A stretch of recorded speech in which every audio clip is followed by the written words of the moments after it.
Hello students, welcome to Nimbus Learning part by Engineers Academy. Myself Ranjeet Kumar, स्वागत है sir आप लोगों का आज की क्लास में। आइए सर, आज हम लोग कुछ और नए क्वेश्चन करेंगे और देखेंगे आज के एक्सप्लेनेशन। ठीक है, तो very good evening to all of you. जितने लोग भी अभी ऑनलाइन हैं उन सभी को मेरी तरफ से very good evening. Himanshu good evening. और कौन कौन है भाई online? Sudhanshu, Jitendra, Naveen, Rajneesh, good evening to all of you. जितने लोगों के नाम लिए मैंने वो सब ऑनलाइन रहते हैं, सबको मेरी तरफ से have a very good evening. Jitendra good evening. तो आइए सर शुरू करते हैं आज की क्लास और देखते हैं कि आज के इम्पॉर्टेंट क्वेश्चंस क्या है। सर पीडीएफ नहीं किया आपने? हिमांशु, पीडीएफ की जो सॉफ्ट कॉपी है वो मेरे पास नहीं थी, कोचिंग वालों के पास है। तो अभी मैंने उनको बोल दिया है कि आज की लिंक के साथ कर दें। कल रात को मैंने कोशिश करी, मेरे पास कुछ हार्ड कॉपी थी तो मैंने उसको स्कैन करके भेजने की कोशिश की, लेकिन वो टेढ़े मेढ़े हो गए थे तो मुझे उचित सही नहीं लगा। वो सारी कोचिंग में उसकी सॉफ्ट कॉपी पड़ी हुई है कंप्यूटर में, तो मुझे लगा कि भाई ऑलरेडी पीडीएफ बना हुआ है तो सीधे पीडीएफ ही भेज देंगे तो ज़्यादा अच्छा रहेगा। मैंने रात को भेजने की कोशिश की लेकिन टेढ़े मेढ़े हो गए थे तो सही नहीं आ रहा था। तो आज मैंने अभी बोल दिया है सर को, कंवर सर को, कि वो आज आपके इस लिंक के साथ अटैच कर देंगे तो आपको मिल जाएगा। ठीक है, आज मिल जाएगा 100%। रात को मैंने कोशिश की लेकिन वो टेढ़े मेढ़े होने की वजह से प्रॉपर जा नहीं रहा था, मतलब थोड़ा फोल्ड होके आ रहा था। तो और लाइट भी प्रॉपर नहीं थी, वो प्रॉपर आपको पीडीएफ बनी हुई है कंप्यूटर में, सीधे सीधे भेज देंगे। ठीक है, तो वो मिल जाएगा। तो आइए सर शुरू करते हैं आज की क्लास और देखते हैं आज के इंपॉर्टेंट क्वेश्चंस। तो कल हमने लॉरेंज कर्व के बारे में पढ़ लिया था कि सर लॉरेंज ने 1906 में ये दिया था किसके, इनकम डिस्ट्रीब्यूशन के रिगार्डिंग। ठीक है, तो ये अपन ने कर लिया था। दूसरा क्वेश्चन है क्वेश्चन नंबर 42। क्वेश्चन नंबर 42 बताइए sir, who introduce the term Hindu growth rate? Hindu rate of growth कहते हैं या हिंदू ग्रोथ रेट, बताइए।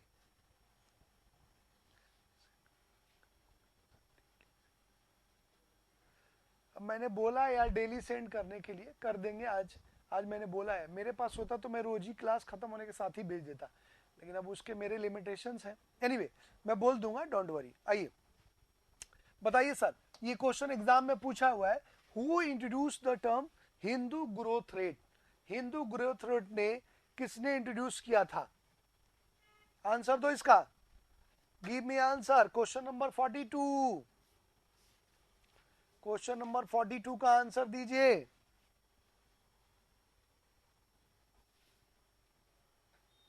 नो आइडिया, हिमांशु लिख रहे हैं। हिंदू ग्रोथ रेट किसने दिया था भाई? जल्दी आंसर दो। हिमांशु ने तो मना कर दिया, बाकी लोग भाई जो है वो बताएं।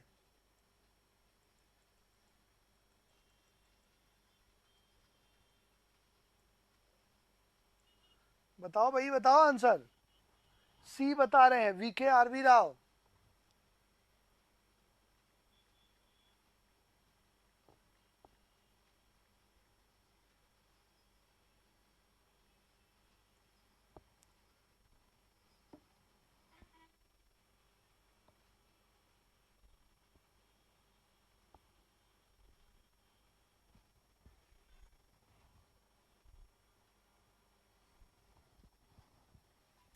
रॉन्ग आंसर, नवीन।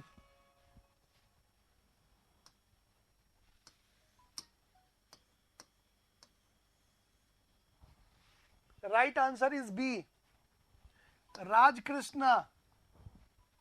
ये कहानी क्या है हिंदू ग्रोथ रेट का?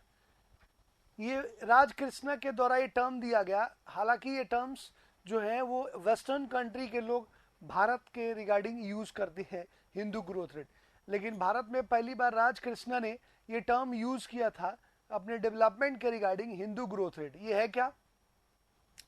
तो आप जानते हैं कि इंडिया एक हिंदू पॉपुलस कंट्री है, मतलब हिंदू बहुसंख्यक राष्ट्र है। तो यहाँ पर जो डेवलपमेंट है वो कुछ उसी ग्रोथ रेट से हो रहा है, मतलब कभी ज़्यादा कभी कम, कभी ज़्यादा कभी कम, जैसे हमारी पॉपुलेशन और हमारे देश के लोगों का विकास हो रहा है, कंट्री का डेवलपमेंट हो रहा है। तो वेस्टर्न कल्चर ने वेस्टर्न लोगों ने एक व्यंग के रूप में, क्रिटिसाइज के रूप में वर्ड यूज किया था इंडिया के डेवलपमेंट के रिगार्डिंग। लेकिन राजकृष्ण ने पहली बार इस वर्ड का इस्तेमाल किया था इंडिया में कि इंडिया का growth rate Hindu growth rate के जैसा है, तो हिंदू विकास दर के जैसा, ठीक है, जो रुक रुक के डेवलपमेंट होता है। तो ये right answer is B, Rajkrishna, ठीक है। तो 42 का राइट आंसर क्या है जी? बी है। क्लियर? अरे क्लियर हुआ कि नहीं? राजकृष्णा के द्वारा इंडिया के डेवलपमेंट के regarding Hindu growth rate term को यूज किया गया था। हालांकि ये टर्म आप देखेंगे वेस्टर्न कंट्रीज के लोगों ने इंडिया के परिप्रेक्ष्य में, इंडिया के कंसर्न में, इंडिया के ग्रोथ रेट के कंसर्न में ये वर्ड यूज किया था हिंदू ग्रोथ रेट, ठीक है। हमारे यहाँ राजकृष्ण ने सबसे पहली बार इस वर्ड का इस्तेमाल किया था फॉर डेवलपमेंट, ठीक है। क्लियर? क्लियर हुआ? आइए अब हम लोग बढ़ते हैं अगले क्वेश्चन की तरफ। अगला क्वेश्चन देखते हैं सर। अगला क्वेश्चन देखिए, चलिए एक मिनट।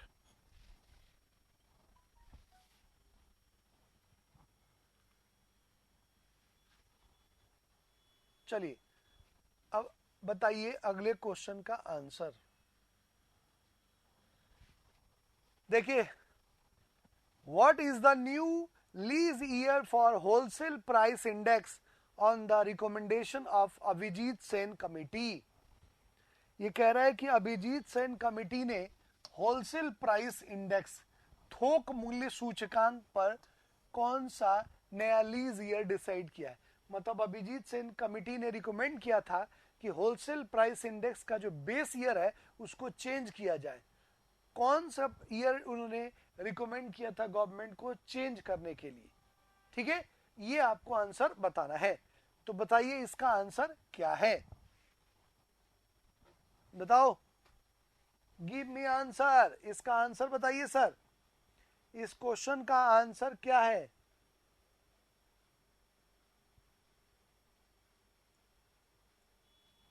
बताओ, जल्दी बताओ भाई। डी आंसर बता रहे हैं नवीन। ओहो क्या बात है, नवीन ने डी आंसर बताया। राइट आंसर जो है वो डी है, 2004-5, 2004-5। अब ये है क्या, थोड़ा इसको समझिए। क्या हिंदी दिखाऊं नवीन? लो हिंदी देख लो। अभिजीत सेन समिति की सिफारिश के अनुसार थोक बिक्री सूचकांक, कीमत सूचकांक के लिए नया आधार वर्ष कौन सा है? ठीक है हिमांशु, देखो इससे पहले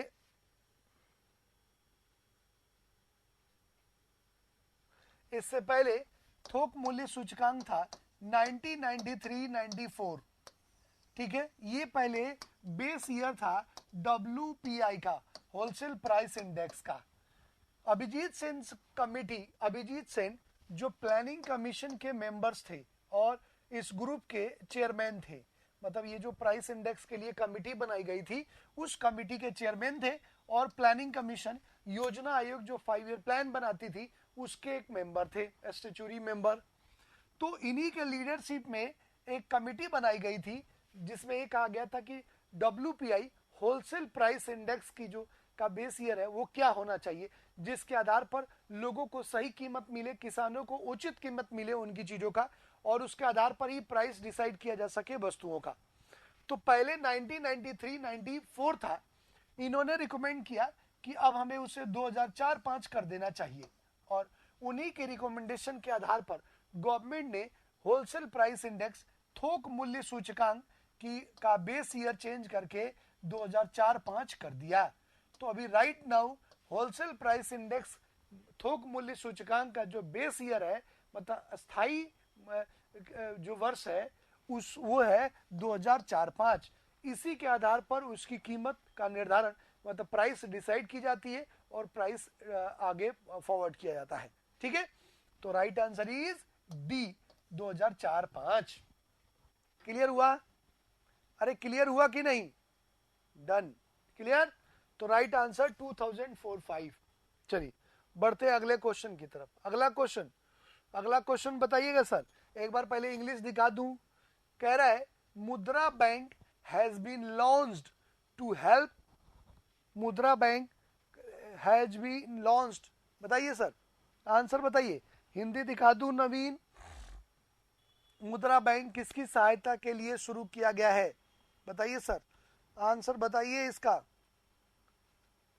आंसर बताओ फटाफट।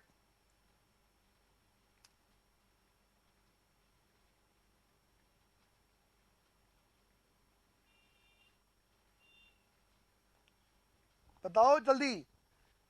मुद्रा बैंक, ईयर बताइए इसका। आपको 4-5 चीजें बतानी है इस पर, बताओ। हिमांशु ने सी आंसर बताए हैं।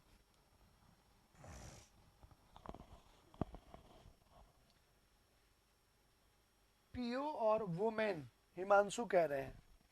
देखो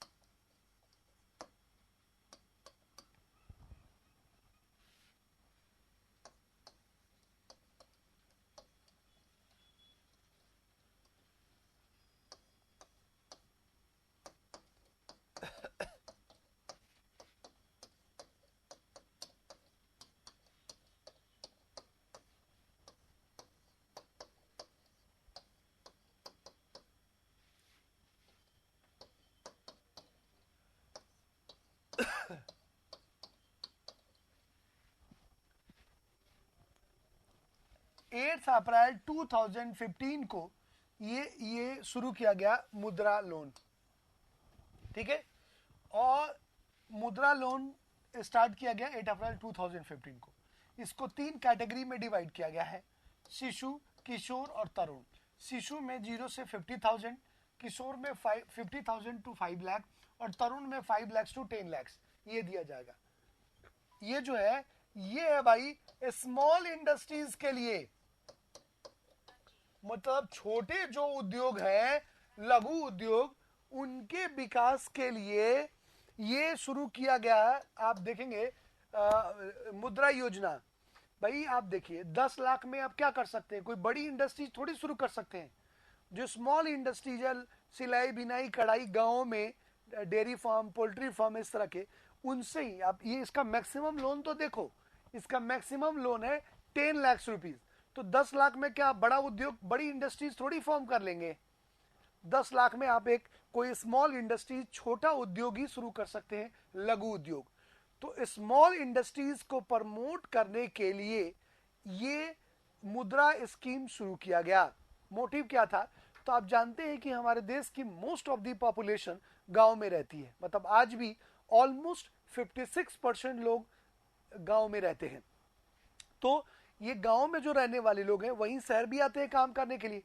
तो आज जानते हैं कि गांव में रहने वाले जो मोस्ट ऑफ द लोग हैं, इट्स डिपेंड ऑन एग्रीकल्चर, वो कृषि पर निर्भर है। और आप एग्रीकल्चर जानते हैं कि सीजनल होता है, 5-6 महीने हुए, बाकी रेस्ट ऑफ टाइम घर पे बैठे, तो वो फिर शहर शिफ्ट हो जाते हैं और शहर में भी अनएम्प्लॉयमेंट बढ़ता है, उनको काम नहीं मिलता और फिर क्राइम और करप्शन भी बढ़ता है। तो कहा गया कि अगर आप चाहते हैं कि कंट्री का रियल में डेवलपमेंट हो, तो ये जरूरी है कि रूरल एरियाज जो है, ग्रामीण क्षेत्र, वहां पर एम्प्लॉयमेंट की अपॉर्चुनिटी क्रिएट की जाए। तो गांव में एम्प्लॉयमेंट की अपॉर्चुनिटी कैसे क्रिएट होगी, या तो आप एग्रीकल्चर को इंप्रूव करेंगे या फिर कुछ नॉन फार्म एम्प्लॉयमेंट शुरू करेंगे, मतलब गैर कृषि उद्योग। तो गैर कृषि उद्योग कैसे शुरू करेंगे, मतलब जितने भी स्मॉल इंडस्ट्रीज है वो सारे के सारे नॉन फार्म एम्प्लॉयमेंट में आते हैं। जैसे डेयरी फार्म हो गया, फिशरी हो गया, एनिमल हस्बेंड्री हो गया, आप पोल्ट्री फार्म हो गया, सिलाई बिनाई कढ़ाई, बीड़ी उद्योग, ऐसे बहुत सारे स्मॉल इंडस्ट्रीज है जो गांव में नॉन फार्म एम्प्लॉयमेंट के रूप में डेवलप किए जा सकते हैं। तो कहा गया कि अगर हम चाहते हैं कि रूरल एरियाज में डेवलपमेंट हो एक्चुअल में, तो हमें एग्रीकल्चर के साथ साथ नॉन फार्म एम्प्लॉयमेंट, मतलब गैर कृषि उद्योग शुरू करने होंगे, छोटे उद्योग, जिसमें अधिक से अधिक लोगों को एम्प्लॉयमेंट मिले। तो गांव में आप जानते हैं कि फाइनेंशियली बहुत ज़्यादा लोग वीक हैं, कमज़ोर हैं। तो कहा गया कि इसके थ्रू, मुद्रा लोन के थ्रू किसी भी बैंक से विदाउट एनी गारंटी, बिना किसी गारंटी के आप सिर्फ अपना ब्लूप्रिंट बता के कि आप क्या क्या करेंगे, कैसे करेंगे, उसके आधार पर आपको ये मुद्रा लोन दिया जाएगा। इसके अलावा 6 साल तक आपको कोई लोन नहीं, ईएमआई पे नहीं करनी है। जब आपका बिजनेस रन करने लगे तो 6 साल के बाद असेसमेंट करके आपको ईएमआई पे करना होगा। क्यों? क्योंकि पहले क्या था कि आपने लोन लिया और फिर उसी साल से ईएमआई चुकाना शुरू कर देते थे, तो मान लो पहले साल से तो प्रॉफिट होगा नहीं, तो ईएमआई लग गई तो आपके ऊपर बर्डन आ गया और फिर आप काम ठीक से कर नहीं पाते थे। पता चला ईएमआई के चक्कर में जो इन्वेस्टमेंट था वो भी चला जाता था और आप 2 4 5 साल में बंद कर देते थे। तो कहा गया कि नहीं, असेसमेंट के बाद 6 साल बाद ईएमआई आपकी चालू शुरू होगी। तो इसके थ्रू क्या क्या, तो लघु स्मॉल इंडस्ट्रीज जो है, छोटे कारोबार है, उसको मजबूत करने की कोशिश की गई है इस मुद्रा लोन योजना के तहत। अगर आप इसका फुल फॉर्म भी देखेंगे तो उसको सीधे सीधे आप समझ जाएंगे। Micro unit development refinance agency.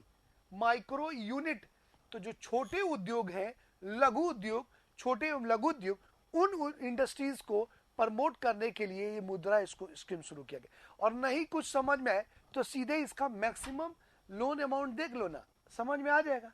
10 lakh में कोई बड़ा उद्योग थोड़ी खोल लेंगे यार, कोई बड़ी उतने तो मशीन और लैंड एक्वायर करने में ही आपका लग जाएगा 10 लाख। उसमें तो करोड़ों के ट्रांजेक्शन होते हैं, करोड़ों के इन्वेस्टमेंट्स होंगे, तो आप प्रॉफिट कमा पाएंगे उतना। क्लियर? मतलब इन्वेस्ट कर पाएंगे। क्या मैं उम्मीद करूं कि पूरी तरह से सबको समझ में आ गया। मुद्रा का फुल फॉर्म पूछ रहे हो नवीन, लो फुल फॉर्म ले लो, फुल फॉर्म ले लो ना मुद्रा का।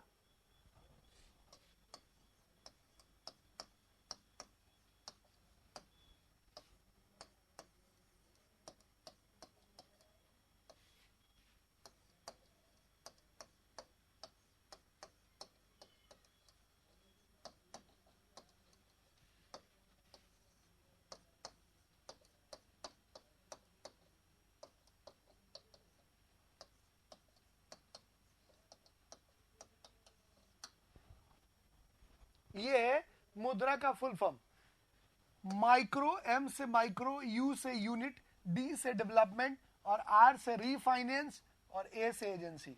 Micro unit development refinance agency इसका फुल फॉर्म है। क्लियर हुआ? समझ में आ गया जी सबको? अरे आया कि नहीं आया? तो इसमें 4 बातें याद रखिएगा। इसका स्टार्टिंग ईयर कब है, फुल फॉर्म क्या है, मोटिव क्या है इसका, ठीक है, और मैक्सिमम लोन कितना मिलता है और इसको कितने कितने कितने पार्ट में डिवाइड किया गया है इस लोन को। ये चारों बातें कई बार एग्जाम में पूछी जा चुकी है, तो ये बातें आप ध्यान में रखिएगा। ठीक है, क्लियर हुआ? चलिए बढ़ते हैं अगले क्वेश्चन की तरफ। अगला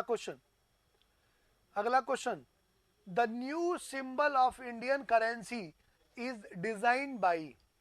जो न्यू करेंसी का डिजाइन है अपने यहाँ, जिसमें रुपया लिखा हुआ आ रहा है, अब रुपीज, उसका डिजाइन, जो नई करेंसी का डिजाइन है और रुपीज जो लिखा आ रहा है, जिसमें रोमन, देवनागरी दोनों ही, तीनों भाषाएं मिली हुई है, उसका डिजाइन किसने तैयार किया था? एग्जाम में पूछा हुआ क्वेश्चन, बताइए सर। नवीन, और लोग बताएं आंसर। हिमांशु ने भी सी लगाया है, नवीन ने भी सी लगाया है। देखिए आपका आंसर बिल्कुल 100% सही है। इनका पूरा नाम है डी उदय कुमार। ये आईआईटी के स्टूडेंट हैं, कहाँ के? गुवाहाटी आईआईटी के स्टूडेंट्स हैं। इसमें एक कंपटीशन हुआ था, गवर्नमेंट ने एक कंपटीशन ऑर्गेनाइज किया था और पूरे ऑल ओवर इंडिया से लोगों से रिक्वेस्ट करी थी कि आप अपने अपने डिजाइन बना के भेजें, ठीक है, और जिसका भी डिजाइन फाइनल होगा उसको अवॉर्डेड भी किया जाएगा, मतलब उसको एक अमाउंट पे किया जाएगा, ठीक है।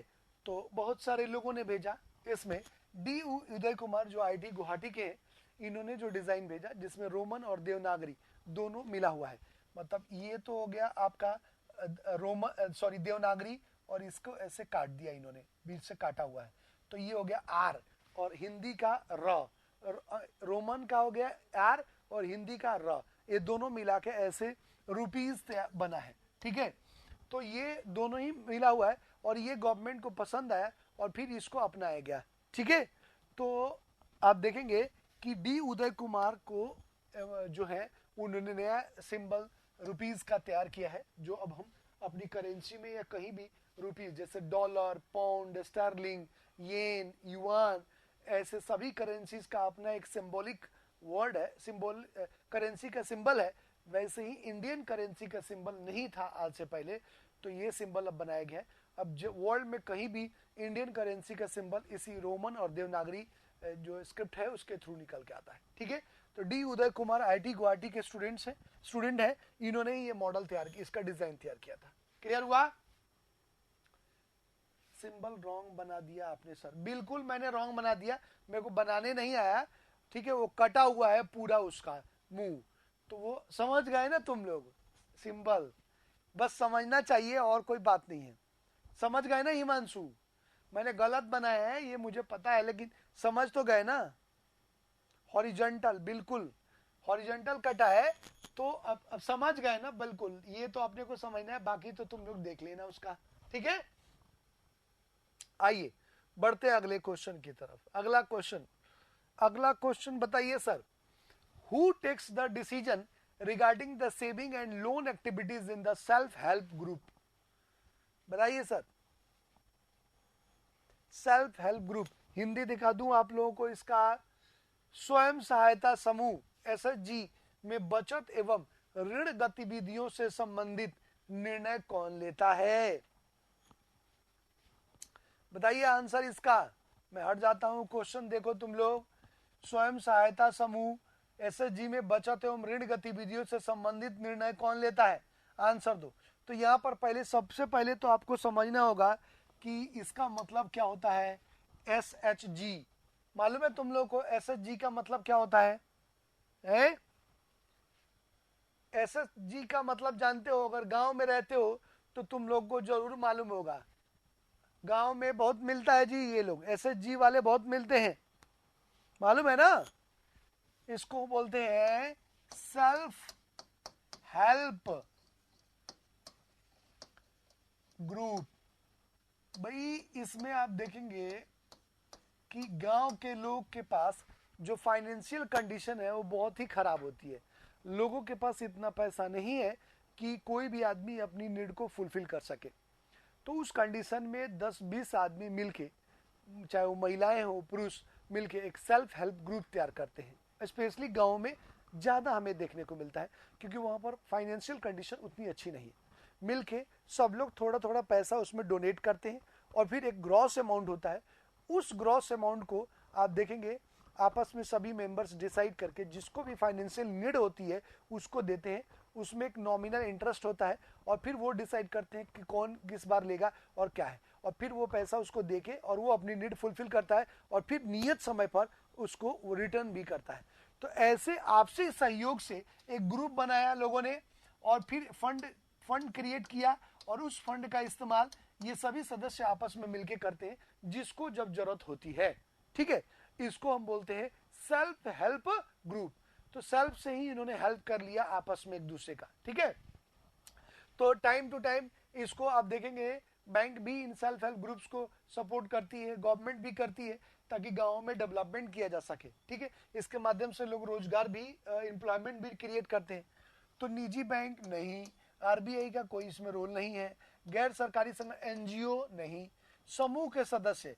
इसमें जो समूह के सदस्य हैं यही सदस्य डिसाइड करते हैं इसकी सेविंग एंड लोन के रिगार्डिंग कि कितना पैसा सबको जमा करना है और किसको इस बार लोन देना है, कौन लोन लेगा और उसके कंडीशन टर्म्स। ठीक है, तो ये इसका राइट आंसर है समूह के सदस्य। समझ में आ गई बात? अरे आई कि नहीं आई? हाँ या ना में? मेरे गांव में एक ग्रुप था, अब नहीं है क्या ग्रुप? था कह रहे हो तुम? सभी गांवों में होता है काफी, मतलब जैसे कमिटी नहीं खेलते हैं यार। कई लोग कमिटी खेलते हैं, 10 लोग 5 लोग मिल गए और 2 साल की 1.5 साल की कमिटी खोलेंगे और इक्वल पार्टिसिपेशन करते हैं उसमें। जिसको पैसा होता है वो उतना घाटे पर उठाता है। ऐसे कमिटी भी खेलते हैं, लेकिन ये थोड़ा ऑर्गेनाइज फॉर्म है ये सेल्फ हेल्प ग्रुप।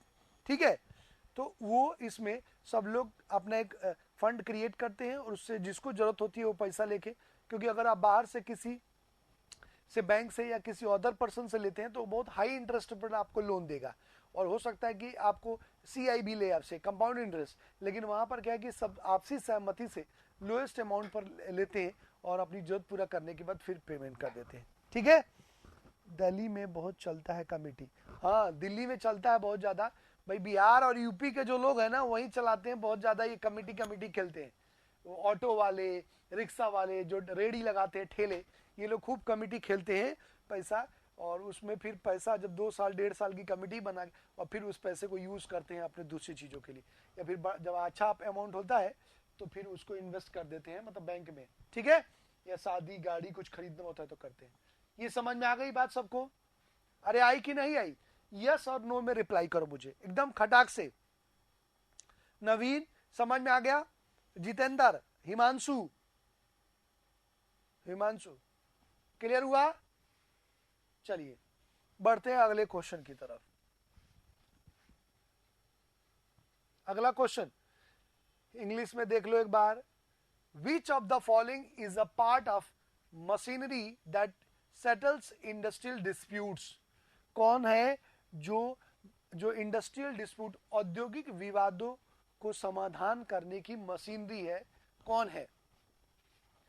पहला लेबर कोड, जो अगर उद्योग से संबंधित विवाद है तो क्या लेबर कोड करता है, इंडस्ट्रियल ट्रिब्यूनल करता है, वर्क कमिटी करती है, या सभी के सभी सही है? हिंदी देख लीजिए सर इसका। निम्नलिखित में से कौन सी मशीनरी का एक हिस्सा है जो औद्योगिक विवादों का निपटारा करता है? बताइए, औद्योगिक विवादों का निपटारा करता है सर? जल्दी आंसर दो फटाफट। हिमांशु, नवीन ने आंसर दिया है ए, ठीक है। हिमांशु ने आंसर दिया है डी, जितेंद्र ने भी आंसर दिया है डी। पहले जितेंद्र दे रहे थे सी, बाद में उन्होंने दिया है डी, और रजनीश भी दे रहे हैं डी। वेरी गुड, क्या बात है, पूछा हुआ क्वेश्चन है, आंसर पता है तुम लोगों को। देखिए, जो इंडस्ट्रियल डिस्प्यूट होता है मतलब औद्योगिक विवाद, तो इस विवाद के लिए सारे के सारे ऑप्शंस है। एक तो लेबर कोड भी होता है, श्रम न्यायालय, जहां जाके वो अपने प्रॉब्लम को सॉल्व कर सकता है, मतलब रिगार्डिंग डिसीजंस ले सकता है। उसके बाद एक इंडस्ट्रियल ट्रिब्यूनल भी होता है, जिसमें आप देखेंगे उद्योगों से जुड़े हुए लोग शामिल होते हैं ट्रिब्यूनल, और वो उसका समाधान करते हैं। और तीसरा एक कार्य समिति भी होती है, आप देखेंगे कि उद्योगों में लेबर के अंदर, मतलब जो लेबर का जो चीफ होता है उनके अंदर एक कार्य समिति होती है ऑफिस में, जो सबसे पहले उनका निपटारा करता है उनकी समस्याओं का। नहीं होता है तो फिर उसके आगे जाता है। तो ये तीनों ही आप देखेंगे मशीनरी का हिस्सा है, श्रम कोर्ट, औद्योगिक ट्रिब्यूनल और कार्य समिति। ठीक है, तो ये सभी विकल्प इसके सही हैं, मतलब कि कार्य समिति पहले उसको देखती है, फिर नहीं होता है तो ट्रिब्यूनल देखती है, फिर नहीं होता है तो आप लेबर कोर्ट में जाते हैं, या पहले लेबर कोर्ट में भी जा सकते हैं, लेबर कोर्ट के द्वारा जो डिसीजन दिया था उसको ट्रिब्यूनल आगे सॉल्व करती है। ठीक है, तो ये तीनों ही ऑप्शन सही है यहाँ पर उद्योगों से संबंधित विवादों के निपटारे के तौर पर। तो राइट आंसर इज डी, सभी विकल्प सही हैं, all above are right. Okay, समझ में आ गई बात? अरे आई कि नहीं आई? क्लियर हुआ? चलिए बढ़ते हैं अगले क्वेश्चन की तरफ। लो भैया, आ गया क्वेश्चन जो तुमने पीछे पढ़ा था, बता दो अब इसका आंसर। सभी लोग सही आंसर बताना। इंग्लिश दिखा देता हूं, इंग्लिश दिखा दो, एग्जाम में पूछा हुआ है ऐसे। व्हाट इज मुद्रा? मुद्रा क्या है? पैसा है, क्या है? स्कीम ऑफ एग्रीकल्चर इंश्योरेंस है, न्यू प्लैनेट डिस्कवर्ड है, डेवलपमेंट एंड रेगुलेटरी अथॉरिटी है, या डेवलपमेंट एंड रीफाइनेंस एजेंसी है? नवीन, निर्मा सरफ से धोऊंगा मैं, तुमको बता रहा हूं, अगर गलत आंसर दिया तो। यार तुम लोग इतनी जल्दी घबरा, मतलब एकदम जल्दी होती है क्या आंसर देने की? आराम से पढ़ो ना भाई। तो फिर क्यों नवीन, इतनी जल्दी क्या हो गई? एक बार आराम से देखो, पढ़ो और फिर आंसर दो। ज्यादा उत्तेजना जो होती है ना वो ठीक नहीं होती है, फिर वो क्या है, अपने को परेशान कर देती है उत्तेजना। जैसे कुछ ऐसे लोग हैं जो बहुत ज्यादा जल्दीबाजी में रहते हैं और उनको लगता है कि मैं विद इन समय में वो टारगेट फुलफिल कर लूंगा, लेकिन वो ये नहीं जानते कि वो जो सोचते हैं उसके अकॉर्डिंग चीजें नहीं होती हैं। समझ में आ रही बात? वो एक समय पर ही, निश्चित समय पर ही होती है, ठीक है। तो इसलिए किसी भी चीज में जल्दीबाजी नहीं दिखानी चाहिए। आप थोड़ा वेट एंड वॉच जो है, ये फॉर्मूला अपने अंदर रखें। यही हमारे व्यक्तित्व और पर्सनालिटी की पहचान है, क्योंकि ज्यादा जल्दीबाजी दिखाएंगे आंसर गलत हो जाएगा और एक साल आप बैक आ जाएंगे, ठीक है। तो यहां पर थोड़ा सा हमें समझना है। अब इसका आंसर क्या है भाई? तो ए है। अभी नवीन ने मुझसे सवाल पूछा था, बोला सर फुल फॉर्म बता दो। फुल फॉर्म में मैंने तुमको बताया था ना कि micro unit development refinance agency. तो सीधे सीधे देखना भाई, डेवलपमेंट एंड रीफाइनेंस एजेंसी है ना। तो राइट आंसर ए होगा ना भाई, ए होगा ना राइट आंसर, होगा कि नहीं? न्यू प्लैनेट, क्या कह रहे हो Rajneesh? New planet, new planet discover, ये तो ऑप्शन दे दिया है आपने, कोई नया प्लैनेट डिस्कवर कर दिया, कोई नए ग्रह की खोज कर डाली, ठीक है। मुद्रा में भाई कई बार ग्रहों के नाम भी ऐसे ऐसे आते हैं, एस्ट्रॉइड के नाम भी आते हैं, क्षुद्र ग्रह, और ग्रहों के अजीब से नाम नासा वाले देते हैं। तो हो सकता है मुद्रा नाम दे दिया हो, कोई नया प्लेनेट आया हो, ठीक है। समझ में आ गई बात? अरे आई कि नहीं आई? ठीक है, right answer is a. Clear हो गया सबको? चलिए बढ़ते अगले क्वेश्चन की तरफ। क्वेश्चन नंबर 7, क्वेश्चन नंबर 7 का आंसर दीजिए। Which of the following control the insurance business of RBI? बताइए sir, insurance business of RBI बताओ। यहां पर आप सरप्राइज क्वेश्चन में पूछने वाला हूं तुम लोगों से। नवीन ने आंसर दिया है डी। गलत है या सही, ये मैं अभी थोड़ी देर में बताने वाला हूं। जितेंद्र आंसर देंगे, हिमांशु आंसर बताएंगे, रजनीश आंसर बताएंगे। हिमांशु ने भी डी आंसर दिया है। जितेंद्र बताइए आप, जितेंद्र और रजनीश आंसर दीजिए फटाफट। ओहो क्या बात है, राइट आंसर क्या है भाई? डी, एड़ा। एड़ा नहीं है, इड़ा है, IRDA। इसका फुल फॉर्म क्या होता है? आई से इंश्योरेंस, आर से रेगुलेटरी, डी से डेवलपमेंट, ए से agency,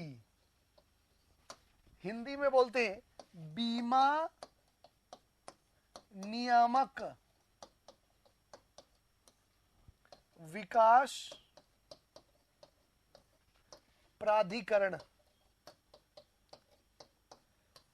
insurance regulatory development authority है ना यार, एजेंसी नहीं होगा। AUTHORITY, insurance regulatory development authority, इसका फुल फॉर्म है इरडा का। ये कब बना जी इरडा? और सबसे आप मुझे दो आंसर, सरप्राइज क्वेश्चन, एक तो एस्टैब्लिशमेंट ईयर बता दो और फिर इसका HQ बताओ, हेडक्वार्टर। मुझे दो चीजें बताइए आप। और इससे पहले, इस संस्था से पहले कौन कंट्रोल करता था इसको, इंश्योरेंस सेक्टर को? कौन कंट्रोल करता था? रॉन्ग आंसर जितेंद्र, नवीन, मुंबई। एक एक करके बताओ ना भाई, पहले बताओ एस्टैब्लिशमेंट ईयर, फिर बताओ हेडक्वार्टर, और फिर बताओ तीसरा question. Wrong answer Jitendra. Naveen तुम्हारा भी रॉन्ग आंसर है। हिमांशु आप बच्चे हैं, जल्दी दीजिए। ओ माय गॉड हिमांशु, तुमने आगे लगा दिया, सब दिल जीत लिया मेरे लाल, पूरा दीवाना मस्ताना कर दिया। एग्जाम में कई बार पूछा गया है, ये बात ध्यान रखिएगा। देख दो चीजें ध्यान रखना, एक चीज बता रहा हूं तुम लोगों को कि कई बार एग्जाम में हमें कंफ्यूज करता है। कैसे? तो अगर इंडियन फाइनेंशियल इंस्टीट्यूट का नाम पूछता है, भारतीय जो वित्तीय संस्थान है, तो कुछ को छोड़ के बाकी ऑलमोस्ट का हेडक्वार्टर मुंबई में है। कुछ को छोड़ के बाकी ऑलमोस्ट का हेडक्वार्टर मुंबई में है। और अगर इंटरनेशनल फाइनेंशियल इंस्टीट्यूशन का हेडक्वार्टर पूछता है तो ऑलमोस्ट जो इंस्टीट्यूशंस हैं वो जेनेवा स्विट्जरलैंड में है, कुछ को छोड़ के, जिसमें यूएनओ का न्यूयॉर्क में है और आईएमएफ और वर्ल्ड बैंक का वॉशिंगटन डीसी में है। इनको छोड़ दो तो बाकी जितने भी हैं उन सब का जेनेवा स्विट्जरलैंड में है। ठीक है, तो ये बातें ध्यान रखना। कई बार तुक्का भी तुम लगाते हो ना, तो तुक्का थोड़ा रिलेवेंट होना चाहिए, ऐसा नहीं कुछ भी लगा दिया। कुछ भी लगाओगे तो गलत हो जाएगा थोड़ा सा। तो यहाँ पर हैदराबाद थोड़ा डिफरेंट है, इसलिए यहाँ पर कंफ्यूजन लोग क्रिएट करते हैं और फिर लगता है कि यार ऑलमोस्ट के मुंबई होंगे तो इसका भी मुंबई ही होगा, लेकिन ऐसा नहीं है। एक और सरप्राइज क्वेश्चन मैं तुम लोगों से पूछूंगा अभी, और वो भी बहुत नाम आता है, उसका भी हेडक्वार्टर थोड़ा डिफरेंट है। पहले इसका एक बार समझ ले। आरबीआई का मुख्यालय मेरे लाल जितेंद्र है मुंबई। आरबीआई का अगर हेडक्वार्टर पूछता है तो सीधे मुंबई लगाना है, नॉट दिल्ली, नॉट। सिर्फ 16 राज्यों में इसके ब्रांचेस हैं जहां से करेंसी की फ्लोटिंग, पुराने नोटों को कलेक्ट करना और मॉनेटरी पॉलिसी के रिगार्डिंग जो डॉक्यूमेंटेशन है वो काम कर 16 राज्यों में। बाकी इसका हेडक्वार्टर मुंबई है। आम आदमी का कोई लेना देना नहीं है इस बैंक से। ये बैंक और बैंकर्स का बैंक है, मतलब बैंकों का बैंक है, और सेंट्रल बैंक है। सेंट्रल बैंक गवर्नमेंट के रिप्रेजेंटेटिव के तौर पर काम करता है। ठीक है, और इसका मुख्यालय मुंबई है, ये आप ध्यान रखिएगा, हेडक्वार्टर। क्लियर? चेयरमैन, बिल्कुल। तो यहां पर आपको क्या ध्यान रखना है, एडा, एडा का एस्टेब्लिशमेंट ईयर है 1999, 1999। हेडक्वार्टर है हैदराबाद। ठीक है, और आप देखेंगे एडा जो है वो इंश्योरेंस सेक्टर को कंट्रोल करती है, और इंश्योरेंस के रिगार्डिंग आप जितनी भी चीजें होती है उन सबको कंट्रोल करती है। इससे पहले इंश्योरेंस सेक्टर को कंट्रोल करता था RBI, reserve bank of India. लेकिन 1991 के बाद जब ग्लोबलाइजेशन हुआ और बहुत सारी इंश्योरेंस कंपनियां हमारे देश में, तो इंश्योरेंस करने के चक्कर में लोगों के साथ खूब फर्जी किया इन लोगों ने। अब उस चक्कर में लोगों के साथ फेक हुआ, बताया कुछ और इंश्योरेंस दिया कुछ और जब क्लेम लेने गए तो कुछ और ही निकला। तो इससे परेशान होके 1999 में सेंट्रल गवर्नमेंट ने एक नई अथॉरिटी पास की जिसका नाम था एडा, इंश्योरेंस रेगुलेटरी डेवलपमेंट अथॉरिटी, जो नए इंश्योरेंस कंपनियों का रजिस्ट्रेशन करना, उसके बाद इंश्योरेंस कंपनियों को मॉनिटर करना, और अगर कोई इंश्योरेंस में कोई फर्जी करता है तो उसको उसके रिगार्डिंग कंप्लेन करना और उसको सॉल्व करना। ये सारा का सारा राइट इरडा के पास है। तो अभी आप देखिएगा कि इसके अस्तित्व में आने के साथ ही कुछ चीजें चेंज हुई। जैसे एमएनपी होता है ना, मोबाइल नंबर पोर्टेबिलिटी, वैसे ही बीएमपी भी बन गया है, बीमा पोर्टेबिलिटी की। मतलब आप अगर किसी बीमा कंपनी से सेटिस्फाई नहीं है तो आप अपना इंश्योरेंस किसी दूसरे इंश्योरेंस में कन्वर्ट करा सकते हैं, चेंज करा सकते हैं। पोर्टेबिलिटी की सुविधा आपको है। और कोई अगर मान लीजिए अगर आपको दिक्कत, कोई बीमा कंपनी आपके साथ फ्रॉड कर रही है तो आप इरडा में उसके रिगार्डिंग कंप्लेन भी कर सकते हैं, उसका रजिस्ट्रेशन भी रद्द हो सकता है, या उसको आपको पेनल्टी देनी पड़ेगी, वो कंपनी आपको पेनल्टी देगी। उसके अलावा आप देखेंगे कि इरडा ने गाइडलाइन जारी किया कि जितनी कंपनियां जो बीमा बेचती हैं वो सबसे पहले अपने बताएंगी कि बीमा का मोटिव क्या है। तो आप देखिएगा जितना भी इंश्योरेंस का ऐड आता है उसमें सब कुछ बताने के बाद लास्ट में एक लाइन बोलता है, क्या? बीमा आग्रह के विषय वस्तु कृपया 1 से 10 दस्तावेजों को ध्यानपूर्वक पढ़े, उसके बाद ही हस्ताक्षर करें। इडा द्वारा संचालित, इडा संख्या 101, ऐसे नंबर आता है, बहुत फास्ट में बोलेगा। और तो ये क्या है, वो हिंदी में बोलता है कि बीमा आग्रह की विषय वस्तु है, कृपया इसके दस्तावेजों को ध्यानपूर्वक पढ़े, उसके बाद ही हस्ताक्षर करें। एडा द्वारा संचालित एडा संख्या नंबर, मतलब जो उसको नंबर दिया गया है, रजिस्ट्रेशन नंबर, वो बताना पड़ता है। ये सारी चीजें उनको बतानी पड़ती है। ठीक है, तो ईडा इंश्योरेंस सेक्टर को पूरी तरह से कंट्रोल करता है। 1999 में इसका है एस्टेब्लिशमेंट ईयर है, हैदराबाद इसका हेडक्वार्टर है। क्लियर? क्लियर हुआ जी? एलआईसी और ईडा में डिफरेंस पूछ रहे हैं। देखो एलआईसी जो है ये एक बीमा कंपनी है, इसका एस्टेब्लिशमेंट हुआ था 1956 में, 1956 में।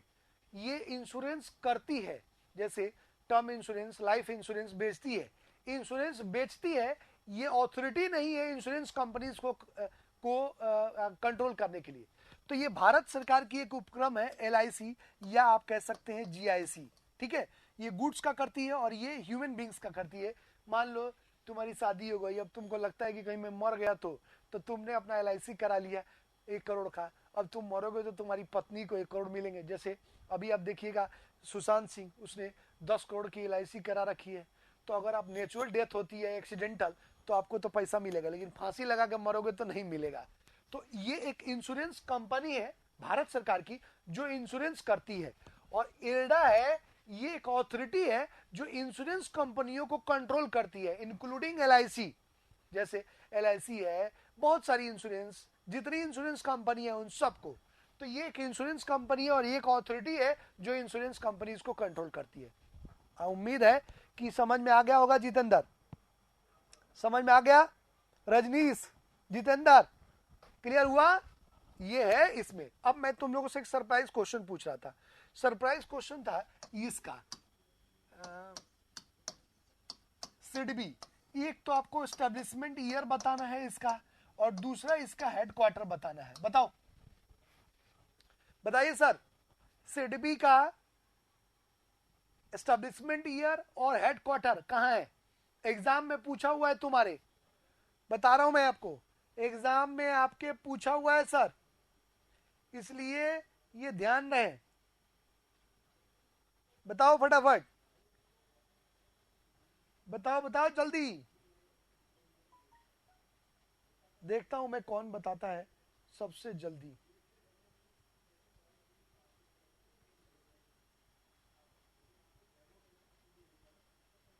बताइए, बताइए जल्दी।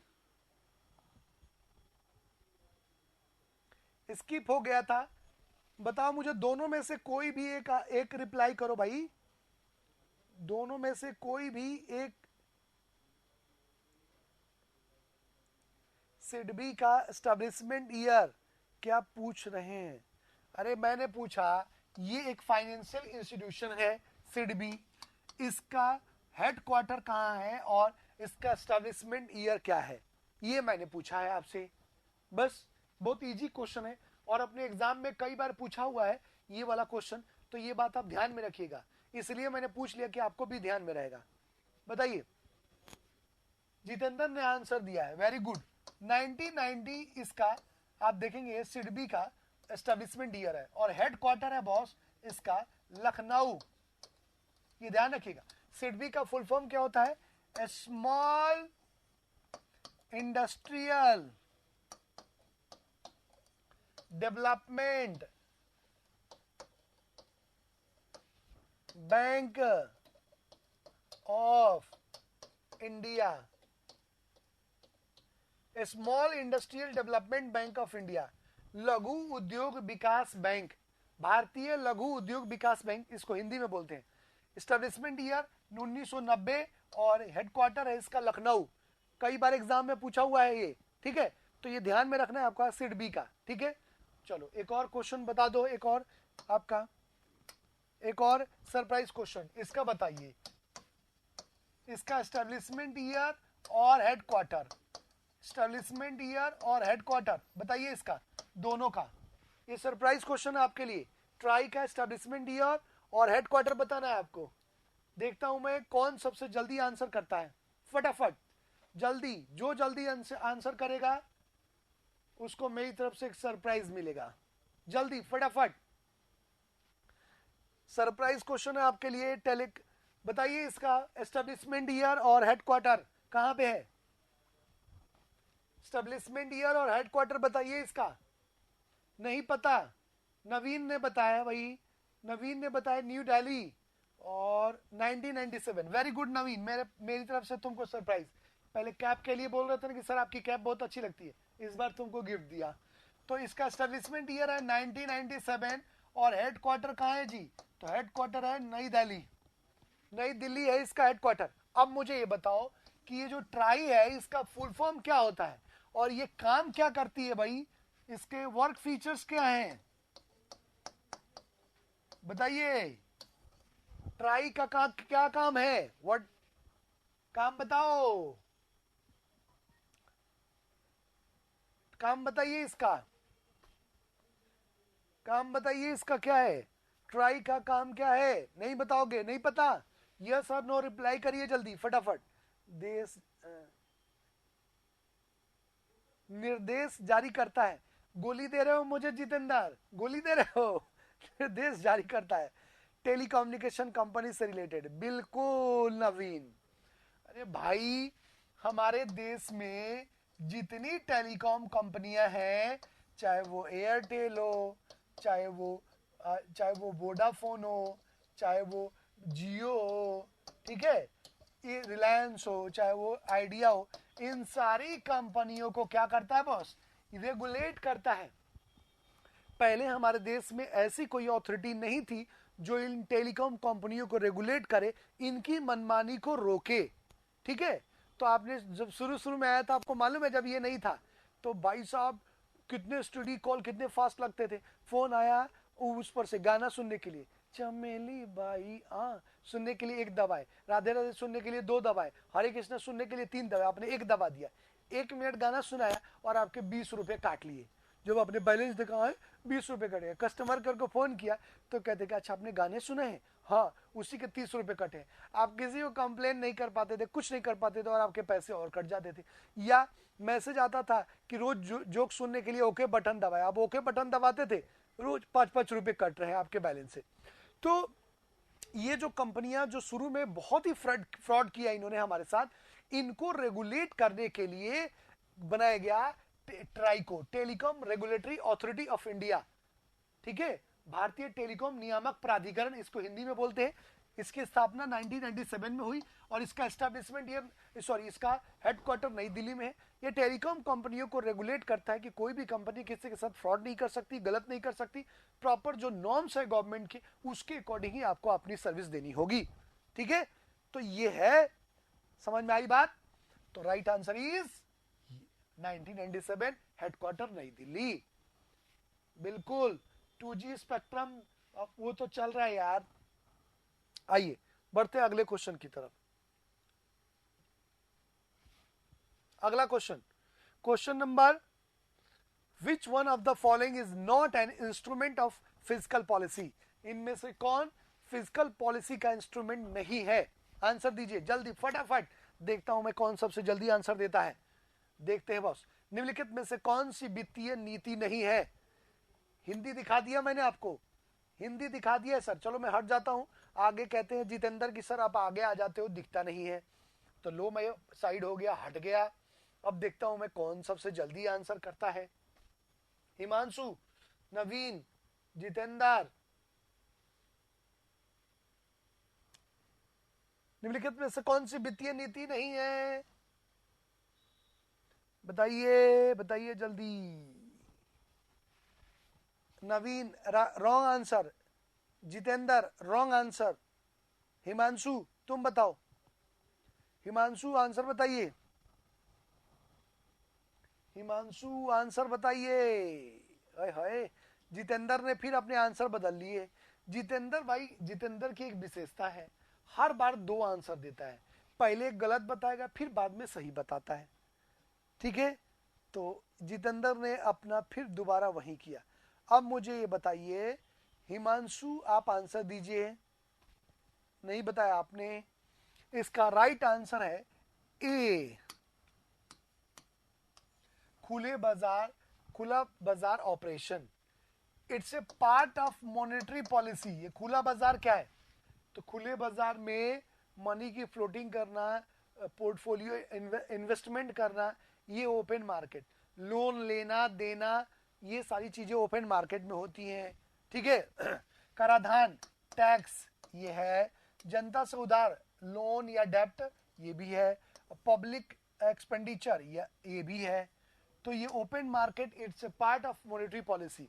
ठीक है, तो बैंकों द्वारा उधार लेना देना, इसको इन्वेस्टमेंट करना, ये सारी चीजें it's a part of, sir physical policy explain कर देना।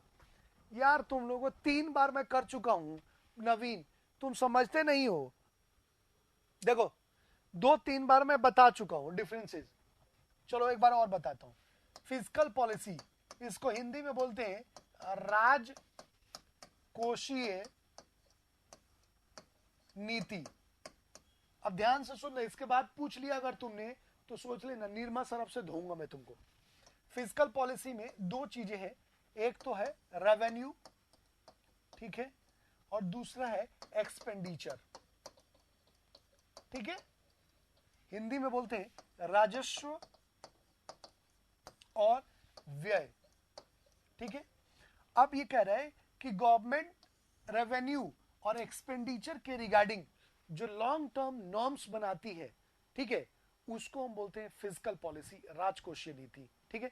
कितना रेवेन्यू जनरेट करना है और किन किन मोड्स पर एक्सपेंडिचर करना है, इसके रिगार्डिंग जो गवर्नमेंट पॉलिसी फॉर्म करती है उसको हम बोलते हैं फिजिकल पॉलिसी, राजकोषीय नीति।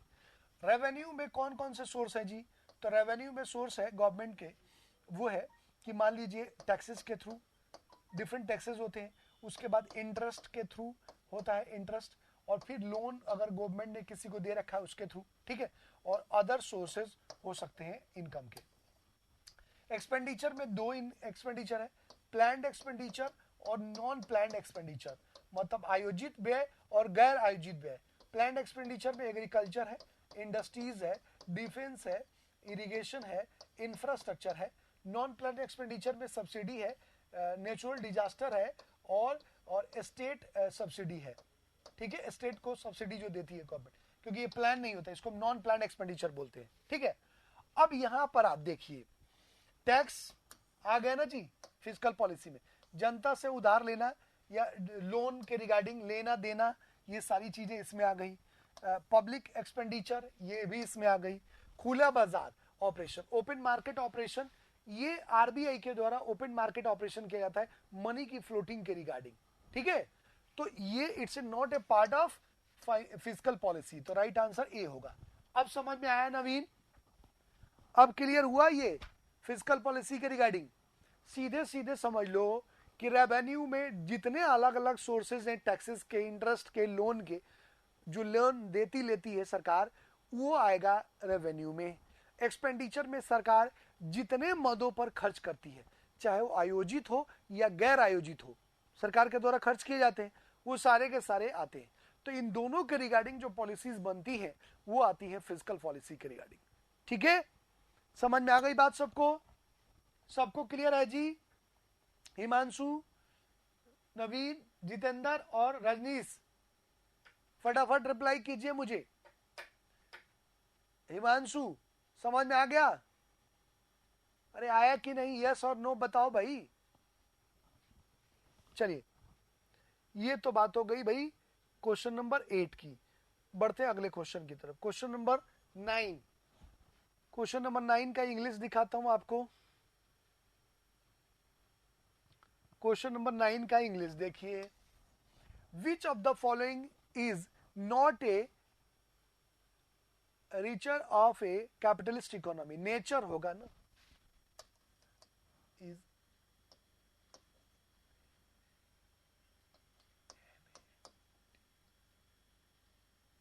नेचर है, ये मिस्टेक है। Which is following is not a nature of capitalist economy. Hindi दिखाता हूं आपको, निम्नलिखित में से कौन सी पूंजीवादी अर्थव्यवस्था की विशेषता नहीं है? बताओ, आंसर बताइए सर। पूंजीवादी अर्थव्यवस्था की विशेषता नहीं है, आंसर दीजिए जल्दी। देखता हूं मैं सबसे जल्दी कौन आंसर करता है।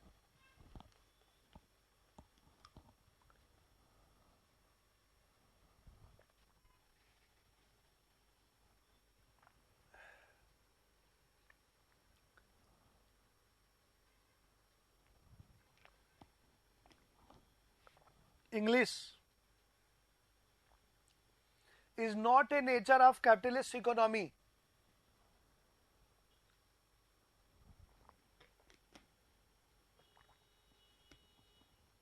Is not a nature of capitalist economy. Give me answer.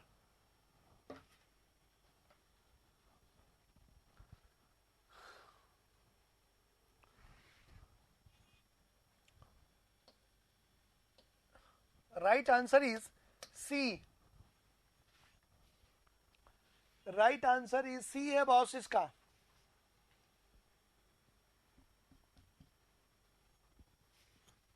ठीक है, कैसे? राइट टू प्राइवेट प्रॉपर्टी, मैंने आपको बताया था कि प्राइवेट प्रॉपर्टी पर इसका कंट्रोल होता है। Individual profit, existence of competition, बिल्कुल कंपटीशन में एग्जिस्ट करता है, एक साथ बहुत सारी कंपनियां होती हैं, वो भी उनके साथ वो करता है। उसके बाद freedom of choice to consumers, बिल्कुल ऐसे गुड्स बनाता है कि फ्रीडम होते हैं, कंज्यूमर्स फ्री होते हैं, अगर आपकी बेस्ट क्वालिटी अच्छी है तो आप आपकी चीजें खरीदते हैं, ठीक है। तो सर्विस मोटिव मतलब सेवा प्रयोजन ये नहीं होता है, ठीक है। ये होता है सोशलिस्ट इकोनॉमी में, जिसमें मोटिव होता है कि सबको बेहतर सर्विस दी जाए और सबको इक्वल सर्विस दी जाए, सबके पास सर्विस हो, ठीक है। तो ये सोशलिस्ट इकोनॉमी के अंतर्गत आता है। तो right answer is 9, service motive is right answer. बढ़ते अगले क्वेश्चन की तरफ। Question number 10, which one of the following is responsible for the preparation and presentation of union budget? इनमें से कौन रेस्पॉन्सिबल होता है जी प्रिपरेशन ऑफ यूनियन बजट, मतलब जो बजट आता है सेंट्रल बजट, उसको बनाने के लिए कौन रेस्पॉन्सिबल है? आंसर दीजिए। क्वेश्चन नंबर 10 का आंसर दो, क्वेश्चन नंबर 10 का आंसर दीजिए फटाफट, क्वेश्चन नंबर 10 का आंसर दीजिए। देखता हूं मैं सबसे जल्दी आंसर कौन देता है।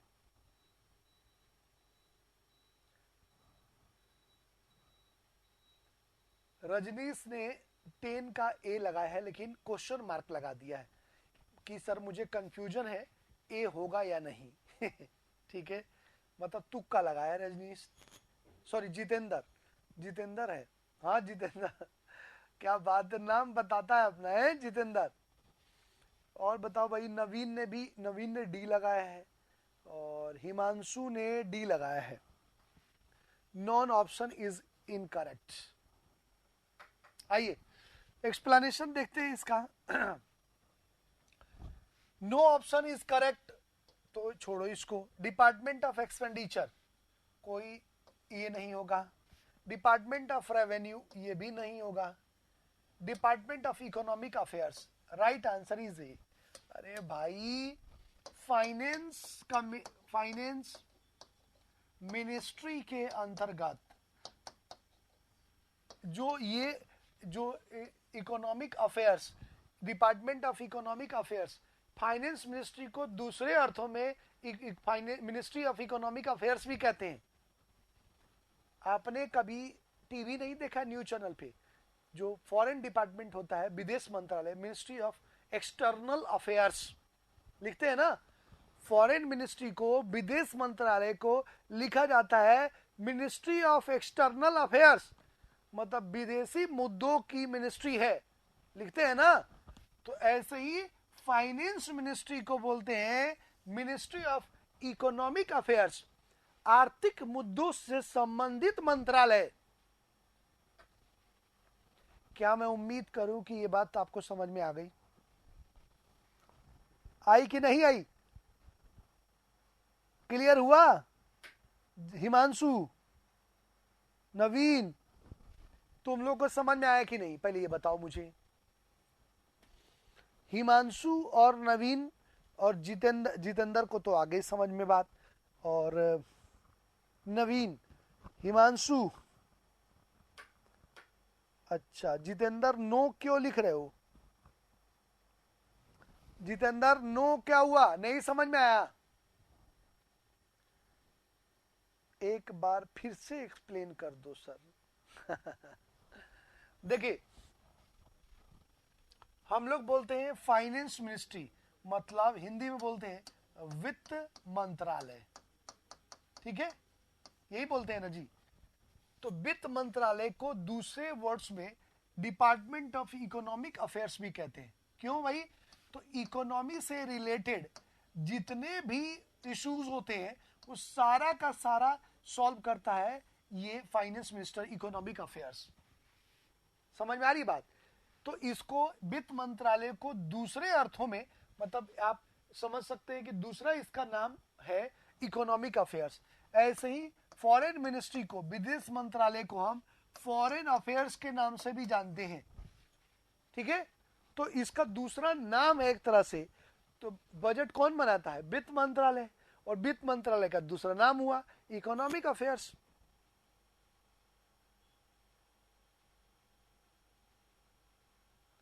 वीडियो बहुत स्किप होने लगा है। ओके, चलो मैं बात करूंगा कि वीडियो क्यों स्किप हो रहा है। ठीक है, समझ में आ गई बात यहां तक? क्लियर हो गया? चलिए, तो राइट आंसर इज ए, क्योंकि economic affairs, department of economic affairs कहिए या फाइनेंस मिनिस्ट्री कहिए, यही बजट तैयार करती है। और जो उसका मिनिस्टर होता है, यूनियन मिनिस्टर, वही बजट इंट्रोड्यूस करता है पार्लियामेंट में और फिर उस पर डिस्कशन होता है। क्लियर? बजट के बारे में मैंने आपको काफी सारी चीजें ऑलरेडी बता दी है। चलिए,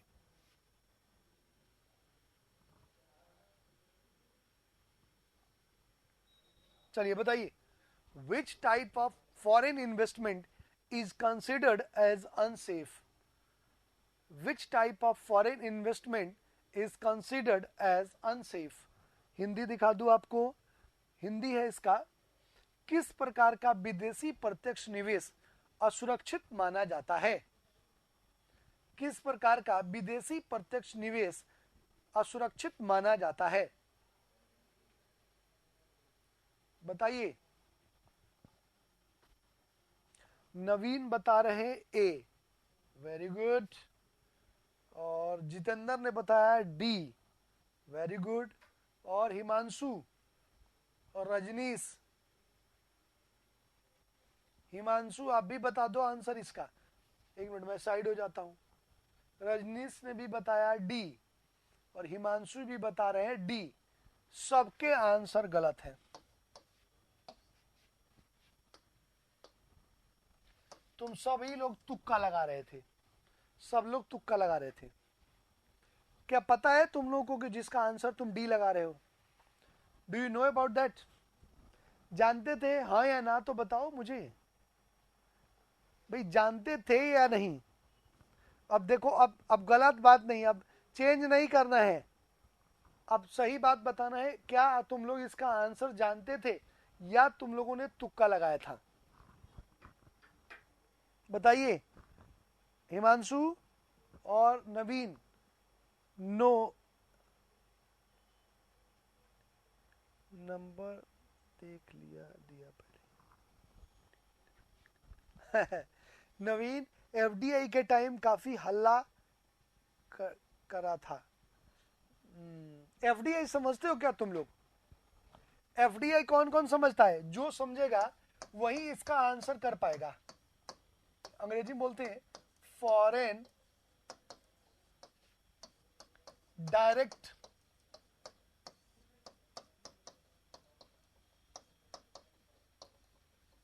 डायरेक्ट इन्वेस्टमेंट, हिंदी में बोलते हैं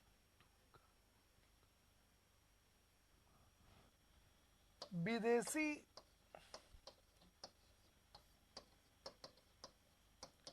प्रत्यक्ष निवेश, इसको बोलते हैं हिंदी में। इसका मतलब क्या होता है समझते हैं आप लोग? क्या आप जानते हैं एफडीआई का मतलब क्या होता है? फॉरेन डायरेक्ट इन्वेस्टमेंट के बारे में जानते हैं आप लोग? बोलो हाँ या ना बताओ। नो, ठीक है। एक्सप्लेन करूं इसको? एक्सप्लेन करूं इसको? नवीन, हिमांशु, जितेंद्र, बोलो फटाफट। देखिए, कोई भी इन्वेस्टमेंट दो तरीके से हमारे देश में होता है। ठीक है, एक तो होता है डायरेक्ट। डायरेक्ट का मतलब जैसे एफडीआई फॉरेन डायरेक्ट इन्वेस्टमेंट है और उसके थ्रू इंडस्ट्रीज उन्होंने डेवलप करी। कोई भी इंडस्ट्रीज ओपन करना चाहते हैं उसमें उन्होंने डायरेक्ट इन्वेस्ट कर दिया और कंपनी एस्टेब्लिश की और फिर उन्होंने इसको रन करना शुरू किया। ठीक है, और एक होता है पोर्टफोलियो इन्वेस्टमेंट। पोर्टफोलियो इन्वेस्टमेंट क्या होता है जी? तो ये इनडायरेक्ट इन्वेस्टमेंट है। जैसे आपके देश में उन्होंने शेयर मार्केट में इन्वेस्ट कर दिया रियल एस्टेट में इन्वेस्ट कर दिया, ठीक है, और बॉन्ड के रूप में इन्वेस्ट किया, ठीक है। तो इन सभी सेक्टर्स में इनडायरेक्टली इन्वेस्ट करना पोर्टफोलियो। तो इसमें क्या होता है कि डायरेक्ट इन्वेस्टमेंट किया है तो इंडस्ट्रीज कोई रन करेगा तो वो आपको टैक्सेस भी देगा, एम्प्लॉयमेंट भी जनरेट कर रहा है। लेकिन इसमें शेयर और रियल एस्टेट बॉन्ड वगैरह में जो इन्वेस्टमेंट होता है इससे हमें नुकसान होता है, क्योंकि उनका डायरेक्ट उसमें शेयर हो जाता है और उस शेयर के अकॉर्डिंग वो प्रॉफिट भी ले जाते हैं उसमें। तो इसलिए पोर्टफोलियो इन्वेस्टमेंट जो है, जो कागजी निवेश है इन सेक्टर्स में, वो अनसेफ होता है, वो सेफ नहीं होता है। क्योंकि मान लो उसने आपके किसी कंपनी के 20% 30% शेयर खरीद लिए, तो फिर उस कंपनी में उसकी हिस्सेदारी हो गई और वो उस कंपनी के डिसीजंस को इफेक्ट कर सकता है। समझ में आ रही बात? तो जो पोर्टफोलियो इन्वेस्टमेंट है ये अनसेफ होता है, बजाबते कि एफडीआई डायरेक्ट इन्वेस्टमेंट हो, पूरा इन्वेस्टमेंट किया, इंडस्ट्रीज फॉर्म की, रॉ मटेरियल्स यूज कर रहा है, उसके लिए पेमेंट कर रहा है, एम्प्लॉयमेंट जनरेट किया, कई सारी चीजें, उसका बेनिफिट हमें दे रहा है। क्लियर? क्लियर हुआ? अब यहां पर जो हमारे देश में अभी विवाद चल रहा है एफडीआई पर, कि जैसे गवर्नमेंट ने कई सारे एफडीआई इन्वेस्टमेंट में कई सारे क्षेत्रों में एफडीआई को एक्सटेंड कर दिया है, बढ़ा दिया है। किसी में 74% कर दिया है, किसी में 100% कर दिया है, और किसी में आप देखेंगे 26% है। तो जो कम है 26%, वो ऐसे सेक्टर है जिसमें इन्वेस्टमेंट से आम आदमी, जो नॉर्मल पब्लिक है, वो इफेक्ट हो सकता है। तो उसमें हमने कम से कम रखा है, या हमारी जो नेशनल सिक्योरिटी को इफेक्ट कर सकता है उसमें हमने इन्वेस्टमेंट कम रखा है, ठीक है। और जिसमें इन्वेस्टमेंट से हमें कोई नुकसान नहीं है उसमें हमने 100% किया है। अब इसका मतलब क्या होता है एफडीआई का? मैंने आपको फुल फॉर्म बताया, फॉरेन डायरेक्ट इन्वेस्टमेंट। तो नॉर्मली होता क्या है कि भाई डेवलपमेंट, किसी भी देश को के डेवलपमेंट के लिए क्या चाहिए? डेवलपमेंट के लिए फंड चाहिए, ठीक है। ये जो फंड मनी चाहिए। अब ये फंड आएगा कहां से? तो फंड दो तरीके से आता है बॉस। एक तो आपके टैक्स सिस्टम के थ्रू और दूसरा फॉरेन इन्वेस्टमेंट के थ्रू, ठीक है। तो मान लीजिए अगर आपके डेवलपिंग कंट्री है, काफी सारे लोग जो टैक्स पे भी कर सकते हैं वो भी नहीं करते, टैक्स की चोरी कर लेते हैं। और जो अगर डेवलपिंग कंट्री है तो ऑलमोस्ट लोग लोअर मिडिल इनकम वाले हैं, तो टैक्स पेबल भी नहीं है। तो उस कंडीशन में आपके देश में पॉपुलेशन भी है और सारी चीजें हैं, लेकिन टैक्स उस रेशियो में नहीं आ रहा है जिस रेशियो में आना चाहिए। क्योंकि टैक्स कलेक्शन जो बढ़ता है वही गवर्नमेंट के रेवेन्यू का एक बड़ा सोर्स है, और उसी पैसे से गवर्नमेंट आप देखेंगे डिफरेंट सेक्टर का डेवलपमेंट करती है। तो अब मान लीजिए डेवलपमेंट तो करना ही है लेकिन टैक्स के कलेक्शन उतने नहीं है। तो उस कंडीशन में हम क्या करते हैं? दूसरे देशों से अपने देश में इन्वेस्ट कराते हैं, ठीक है। तो ये इन्वेस्टमेंट दो तरीके से होता है, एक तो डायरेक्ट इन्वेस्टमेंट होता है एफडीआई के थ्रू, और दूसरा होता है पोर्टफोलियो इन्वेस्टमेंट के थ्रू, कागजी इन्वेस्टमेंट के थ्रू, जो आपके शेयर को उतना खरीद के इन्वेस्ट करेगा, ठीक है। तो जो कागजी मतलब शेयर के थ्रू करता है वो अनसेफ होता है, लेकिन जो डायरेक्ट इन्वेस्ट करता है वो सही होता है, जैसे एफडीआई। अब इस पर विवाद क्या चला? विवाद इसलिए चल रहा है कि गवर्नमेंट जो है वो डिफरेंट सेक्टर में एफडीआई का रेशियो बढ़ा रही है, ठीक है, कि भाई इतना परसेंट आपको इन्वेस्ट आप करो। तो रेशियो से क्या होगा कि विदेशी जो कंपनियां हैं उनका फ्लो हमारे देश में बढ़ रहा है, ठीक है, विदेशी कंपनी का। अब जब फ्लो बढ़ेगा तो वो विदेशी कंपनी हमारे देश में इन्वेस्ट करेंगी, उद्योग लगाएंगी, और इंडस्ट्री से जो प्रॉफिट होगा उस प्रॉफिट को वो अपने देश लेके जाएंगी। तो हमारे देश के जो लोग हैं वो कह रहे हैं कि भाई फॉरेन कंपनीज को आप अपॉर्चुनिटी दे रहे हैं इन्वेस्ट करने के लिए यहाँ पर, तो वो यहाँ पर इन्वेस्ट तो करेंगी लेकिन काफी सारा बड़ा प्रॉफिट अपने देश में लेके चली जाएंगी, मतलब हमारी करेंसी का फ्लो दूसरे देशों में होगा। इसलिए वो माना कर रहे हैं, कई सेक्टर्स में रेस्ट्रिक्शन लगा रहे हैं या हो हंगामा कर रहे हैं। अब दिक्कत ये है गवर्नमेंट के पास कि भाई अगर हम फॉरेन इन्वेस्टमेंट नहीं ले तो उस कंडीशन में हमारे पास ऑप्शन क्या है इन्वेस्टमेंट का? कोई ऑप्शन नहीं। तो क्या उस कंडीशन में आप देखेंगे इंफ्रास्ट्रक्चर, अच्छे school, college, hospital, dam, flyover, electricity, defence के वेपन्स, ये सब चीजें नहीं करें दूसरे देशों की तरह? अगर नहीं करेंगे तो फिर हम दूसरे देशों से बहुत पीछे रह जाएंगे। तो गवर्नमेंट ने कहा कि अभी हमें हमारे देश में फंड की नीड है, तो हम इन देशों से इन्वेस्टमेंट कराते हैं और इन्वेस्टमेंट करा के हम डेवलपमेंट करेंगे। जैसे ही हम डेवलप हो जाएंगे और हमारी इनकम इतनी बढ़ जाएगी कि टैक्सेस रेवेन्यू ज्यादा कलेक्शन हो रहा है, तो हम इनको टेक ओवर कर लेंगे। अभी हमारे पास कोई अपॉर्चुनिटी नहीं है, तो हमें इन्वेस्टमेंट कराने ही पड़ेंगे। इसलिए आप देखेंगे हम एफडीआई इन्वेस्टमेंट अपने देश में बढ़ा रहे हैं डिफरेंट सेक्टर में, ताकि उन सेक्टर्स को ग्रो कर सके। अब एफडीआई के नुकसान और फायदे दोनों ही हैं। नुकसान और फायदे क्या है जी? तो पहले फायदा देखते हैं। फायदा ये है कि कोई विदेशी कंपनी, मान लो तुम्हारे गांव में या शहर में कोई एम्प्लॉयमेंट नहीं है, गवर्नमेंट के पास या कोई प्राइवेट सेक्टर ऐसा है जो वहां पर इन्वेस्टमेंट नहीं कर सकता, उसके पास इतना फंड नहीं है, तो मान लिया कोई विदेशी कंपनी आई, वहां पर उसने एक कंपनी स्टैब्लिश करी। तो जब कंपनी स्टैब्लिश करेगा तो सबसे पहले तो लैंड एक्वायर करेगा, जमीन एक्वायर करेगा, तो उसके लिए अच्छा पेमेंट देगा, ठीक है, उससे आपको बेनिफिट हुआ। दूसरा कि जहां पर ये कंपनी खुलेगी वहां पर वो रॉ मटेरियल्स खरीदेगा, तो जो नियर बाई के लोग हैं उनको अच्छी कीमत मिलने के लगेगी रॉ मटेरियल्स की, जो पहले उनको अच्छी कीमत नहीं मिलती थी। उसके बाद वहीं पर लोकल लोगों को एम्प्लॉयमेंट मिलेगा, बेहतर एम्प्लॉयमेंट, जो लोग अनएम्प्लॉयमेंट थे उनको रोजगार मिल गया। फिर उसके बाद ट्रांसपोर्टेशन वहां पर और ज्यादा डेवलप हो जाएगा, और जहां ये कंपनी खुलेगी वहां पर होटल और दूसरे कई तरह के जो बिजनेस है, ट्रेड, वो शुरू हो जाएंगे, रिक्शा, ठेला, चाय, पानी, गुटखा, और हजारों लाखों लोगों को इसके साथ अदर एम्प्लॉयमेंट, अदर काम मिला, और ये एरिया ऑटोमेटिकली डेवलप हो गया। ठीक है, अब ये तो बेनिफिट हुए, अब ये प्रॉफिट हुए। अब ये नुकसान क्या है? तो नुकसान एक ही है बॉस, कि वो कंपनी हमारे देश में इन्वेस्ट करेगी और यहीं पर बना के बेचेगी, और यहां से जो प्रॉफिट होगा वो अपने देश ले जाएगी। तब है कि हमारे पास ऑप्शन क्या है? जब आपके पास ऑप्शन ही नहीं है दूसरे इन्वेस्टमेंट को, तो आपको थोड़ा सा नुकसान तो सहना ही पड़ेगा, इसके अलावा कोई ऑप्शन ही नहीं है। तो इसलिए गवर्नमेंट एफडीआई इन्वेस्टमेंट करके तुरंत इंस्टेंट डेवलपमेंट करने की कोशिश कर रही है, ताकि जैसे अभी आप चाइना में आप देख लो, इतना चाइना आगे क्यों है? क्योंकि वर्ल्ड की बहुत सारी कंपनियों ने वहां पर अपनी इंडस्ट्रीज लगा रखी है, एप्पल, सैमसंग, जितनी बड़ी कंपनियां, और वहां पर मैन्युफैक्चरिंग करती है और दूसरे देशों में सप्लाई करती है।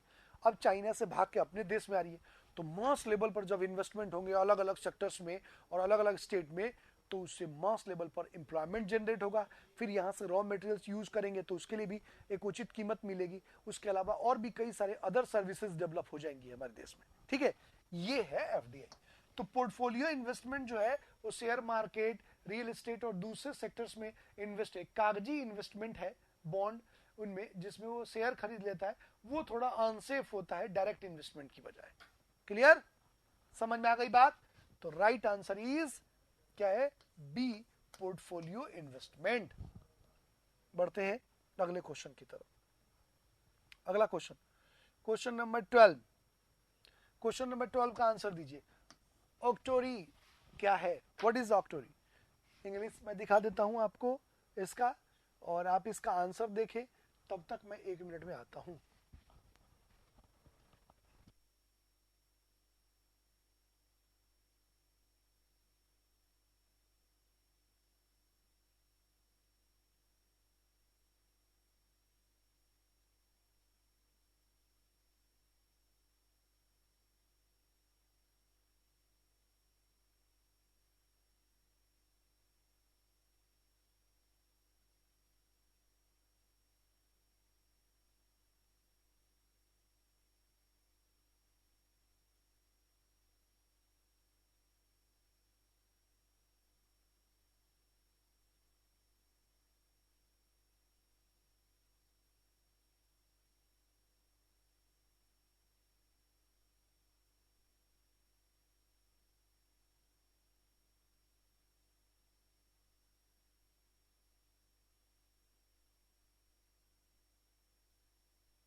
बताया 12 आंसर, 12 का। ये होता क्या है जी? ये है क्या? तो आइए देखते हैं। सबसे पहले तो इट्स ए टैक्स, ये एक तरह का कर है।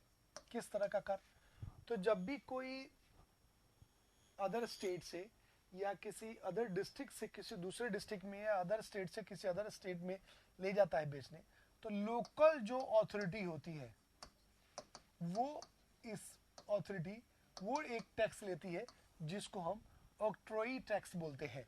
लोकल अथॉरिटी में स्टेट गवर्नमेंट हो सकती है, ठीक है, स्टेट गवर्नमेंट या म्युनिसिपल कॉरपोरेशन हो सकती है। ये वो टैक्स लोकल टैक्स के रूप में वो आपसे कलेक्ट कर सकती है, ठीक है। तो इसको हम बोलते हैं ऑक्ट्रॉई टैक्स। तो ये भी एक तरह का टैक्स है।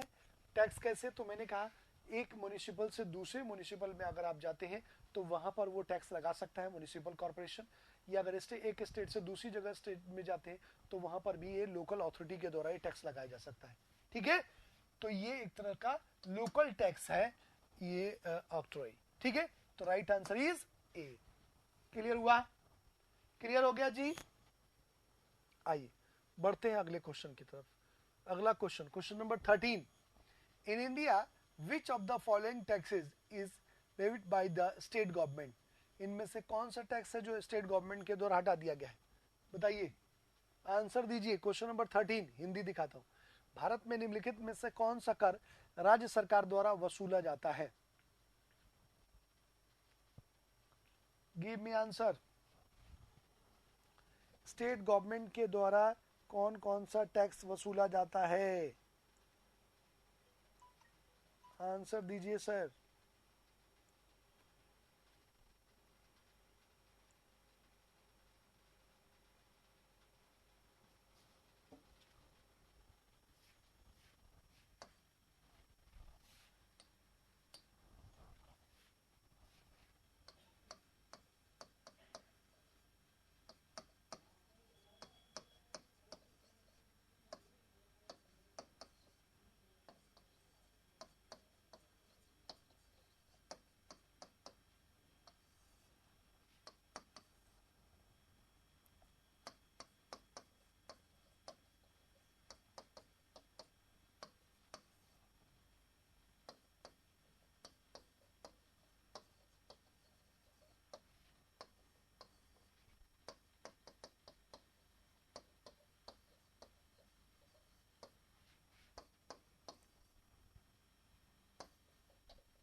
देखिए, ये सारे टैक्सेस हैं, ये आप ध्यान में रखिएगा, ठीक है। और ये आपको आपके लिए इंपॉर्टेंट हो सकता है, ठीक है। और ये एक्साइज ड्यूटी, ये भी यहाँ पर आप देखेंगे सेंट्रल गवर्नमेंट स्टेट गवर्नमेंट लेती है एक्साइज ड्यूटी भी, ठीक है, जो ड्रिंक जो लीकर होता है उस पर। अब इसका राइट आंसर जो है वो है ए, जो लीकर मैन्युफैक्चरिंग होती है उस लीकर पर अगर उस स्टेट में बिकती है तो उस पर एक्साइज ड्यूटी स्टेट गवर्नमेंट के द्वारा लिया जाता है, ठीक है। उसके अलावा ये सारे टैक्सेस जो मैंने लिखे हैं ये आपकी सेंट्रल गवर्नमेंट और स्टेट गवर्नमेंट के द्वारा ली जाती है। कौन कौन सी? पहला, taxes imposed by central government. पहला, income tax central government collect करती है। कस्टम ड्यूटी सीमा शुल्क सेंट्रल गवर्नमेंट। एक्साइज ड्यूटी उत्पाद शुल्क, तो एक सेंट्रल एक्साइज होता है और एक स्टेट एक्साइज होता है, ठीक है। तो यहाँ central excise central government collect करती है, ठीक है। उसके बाद कॉर्पोरेट निगम कर, ये भी सेंट्रल गवर्नमेंट। स्टेट ड्यूटी जायदाद कर या संपत्ति कर, ये भी सेंट्रल गवर्नमेंट। अच्छा, गिफ्ट टैक्स ये भी सेंट्रल गवर्नमेंट के द्वारा किया जाता है। उसके बाद स्टेट गवर्नमेंट के द्वारा कुछ टैक्सेस लिए जाते हैं, जैसे लैंड रेवेन्यू टैक्स, भू राजस्व कर, टैक्सेस ऑन एग्रीकल्चर इनकम, अगर कृषि से आय हो रही है तो उस पर भी गवर्नमेंट टैक्स लेती है, ठीक है। उसके बाद टोल टैक्स, स्टैंप ड्यूटी जो हम स्टैंप खरीदते हैं वो, electricity duty, vehicle tax, road tax और एक्साइज ड्यूटी, ये सारे टैक्सेस जो है स्टेट गवर्नमेंट के द्वारा कलेक्ट किए जाते हैं। तो मैंने जितेंद्र वो जो एग्जाम्पल बताए हैं वो तो डायरेक्ट और इनडायरेक्ट टैक्स के एग्जाम्पल्स है। ये है कि कौन सा टैक्स कौन इम्पोज करता है, लागू करता है और उसको वसूलता है, ठीक है, ये उसके एग्जाम्पल्स हैं। मान लीजिए पूछ लिया कि which tax is imposed by state government या सेंट्रल गवर्नमेंट, तो उसका आंसर क्या होगा, तो ये अपने को ध्यान में रखना है। क्लियर? तो ये बातें आप ध्यान रखना। इसका स्नैपशॉट ले लो इसका स्नैपशॉट फटाफट। क्लियर? ले लिया? हो गया? ले लिया भाई? चलो बढ़ते हैं अगले क्वेश्चन की तरफ।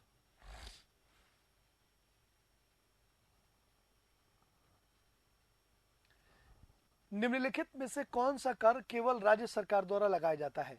बताइए। विच of the following taxes is imposed by the state government only? बताइए, आंसर बताओ इसका। क्वेश्चन नंबर 14 का आंसर बताइए। क्वेश्चन नंबर 14 का आंसर बताओ जल्दी।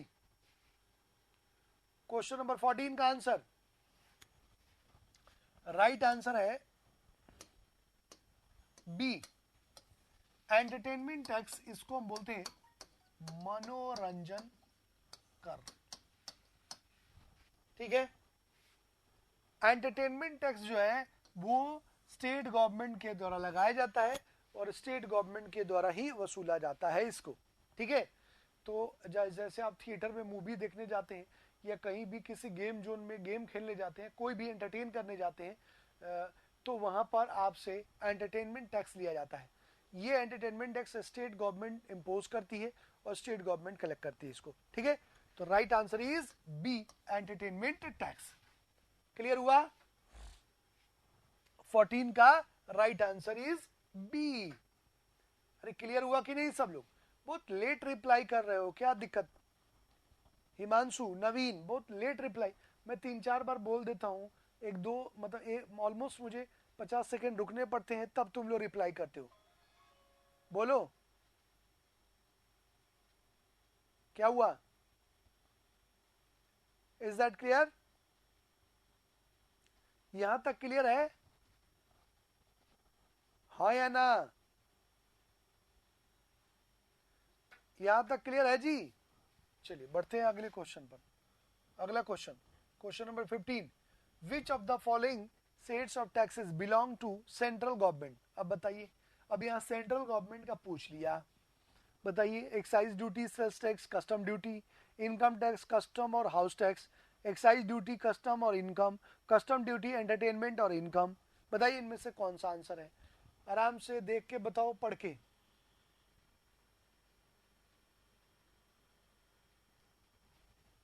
बताइए। नेट का इशू है? अच्छा नेट का इशू है, चलिए हिंदी। निम्नलिखित में से करों का कौन सा समुच्चय केंद्र सरकार से संबंध है? ये हिंदी हो गई आपकी, ठीक है, और ये हो गई आपकी इंग्लिश। आंसर कीजिए। वीडियो लग करती है 30 फीट से।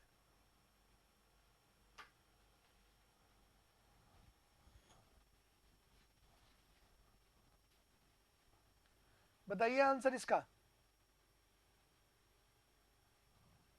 15 का सी आंसर दिया है नवीन ने, और रजनीश ने भी 15 का सी दिया आंसर, और हिमांशु ने भी 15 का सी दिया आंसर। वेरी गुड, बहुत बढ़िया। राइट आंसर सी ही है। अभी मैंने आपको बताया था, जो चार्ट लिखा था उस चार्ट के अकॉर्डिंग आप आराम से इसका आंसर दे सकते। क्या? एक्साइज ड्यूटी, बिल्कुल, उत्पाद शुल्क, कस्टम ड्यूटी, सीमा शुल्क और इनकम टैक्स, ये सेंट्रल गवर्नमेंट के द्वारा इंपोज किया जाता है और उनके द्वारा कलेक्ट किया जाता है। ठीक है, तो right answer is C. Clear? चलिए बढ़ते हैं अगले क्वेश्चन की तरफ। अगला question, the main effect of direct taxes is on. बताइए answer. The main effect of direct taxes is on. Direct taxes का मेन इफेक्ट क्या होता है जी? हिंदी दिखाता हूं आपको, हिंदी देख लो एक बार। प्रत्यक्ष कर का मुख्य रूप से प्रभाव किस पर पड़ता है? बताइए। अच्छा, एक क्वेश्चन तो सरप्राइज क्वेश्चन था, अभी पूछना मैं भूल गया था कि अभी एफडीआई की बात हुई थी। भारत में सबसे ज्यादा एफडीआई इन्वेस्ट करने वाला कंट्री कौन है? सबसे ज्यादा। आंसर देना मुझे, मैं वेट कर रहा हूं तुम्हारे आंसर का। सरप्राइज क्वेश्चन है, सबसे ज्यादा एफडीआई इन्वेस्टमेंट भारत में कौन करता है?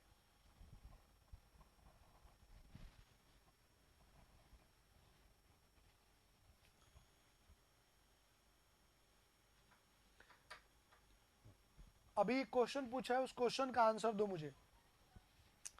भारत में, चलिए आपने सबने आंसर डी लगाया, ठीक है। अभी मैं इसका एक्सप्लेनेशन करता हूं, पहले जो मैंने क्वेश्चन पूछा है उसका आंसर दो एक बार। भारत में सबसे ज्यादा एफडीआई इन्वेस्टमेंट कौन सा देश करता है?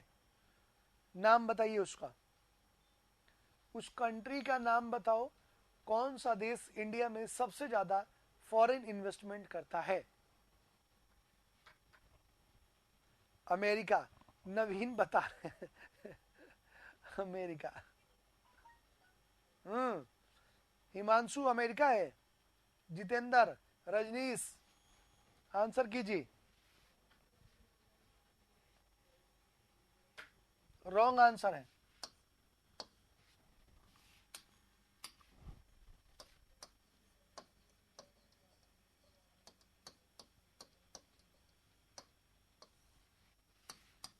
ये है उस कंट्री का नाम। नहीं मानसू, मॉरिशस।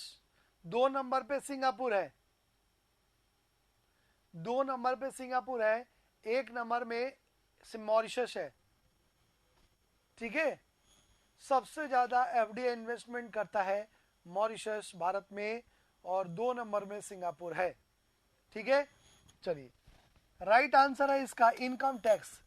ठीक है, खाद्य पदार्थों की कीमत पर, उपभोक्ता वस्तुओं पर, पूंजीगत माल पर।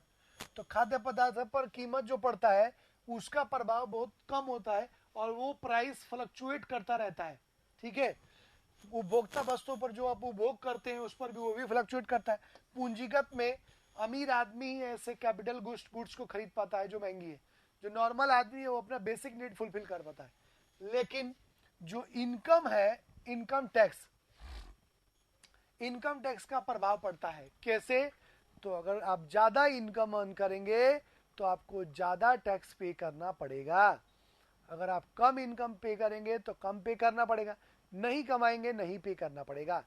तो जो जितना ज्यादा इनकम अर्न करता है, पहले मॉरिशस ही था, अभी 2020 में क्या डेटा चेंज हुआ है हिमांशु ये पता नहीं, मैं तो पहले का ही बता रहा हूं कि मॉरिशस 1 नंबर पे था, सिंगापुर 2 नंबर पे था। अब 2020 में अभी जो रिसेंट डेटा आए होंगे उसमें हो सकता है कि सिंगापुर 1 नंबर में हो गया हो, ठीक है। पहले तो मॉरिशस ही 1 नंबर पे। आप देखो आरबीआई के फाइनेंस मिनिस्ट्री का डेटा जितना भी निकाल के देखोगे उसमें मॉरिशस आपको 1 नंबर पर ही मिलेगा, ठीक है। तो यहाँ पर इनकम टैक्स में का असर ज्यादा पड़ता है, क्योंकि जो जितनी अर्न का इनकम बड़ा ज्यादा कमाता है उसके अकॉर्डिंग उसको ज्यादा टैक्स पे करना पड़ता है, क्लियर। जो कम कमाता है उसको कम पे करना पड़ता है, क्लियर। आइए, तो राइट आंसर इज डी। बढ़ते अगले क्वेश्चन की तरफ। अगला क्वेश्चन बताइए सर, अगला क्वेश्चन। अकॉर्डिंग टू 2011 की जनगणना के अनुसार 2001 से 11 के दशक में भारत की जनसंख्या वृद्धि दर का प्रतिशत क्या था? The percentage of decadal growth rate of population of India during 2001-2000 as per census 2011 is, बताइए, आंसर बताओ।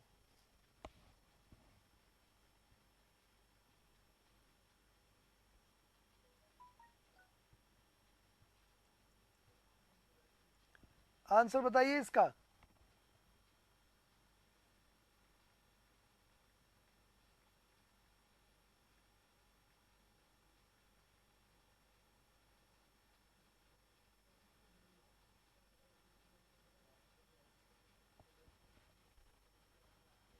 बताओ भाई,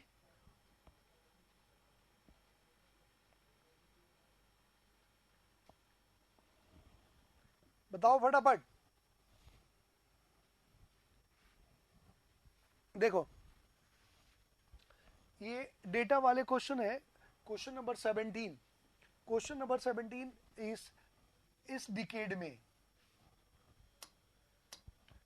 डिकेड में आप देखेंगे हमारा जो पॉपुलेशन ग्रोथ था वो था 21.5%। तो राइट आंसर इज डी है। 17 का बी नहीं है, डी है, 21.54%। अब यहां पर पॉपुलेशन की बात आई तो पॉपुलेशन से आपको क्वेश्चन बताना है। सबसे पहला क्वेश्चन, फर्स्ट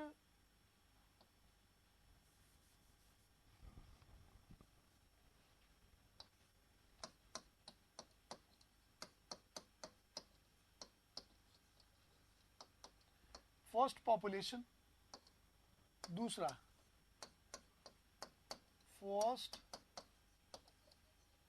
फर्स्ट पॉपुलेशन बोल, first census, first regular census, ठीक है। और फिर इन दोनों के गवर्नर जनरल के नाम बताने हैं आपको। बताइए, एग्जाम में कई बार पूछा गया क्वेश्चन। पहले तो आप बताइए कि फर्स्ट सेंसस कब हुआ था, दूसरा आप बताएंगे फर्स्ट रेगुलर सेंसस कब हुआ था, और ये फर्स्ट सेंसस और फर्स्ट रेगुलर सेंसस के समय गवर्नर जनरल कौन था। आंसर दो जल्दी, फटाफट, मैं वेट कर रहा हूं, जल्दी आंसर दीजिए।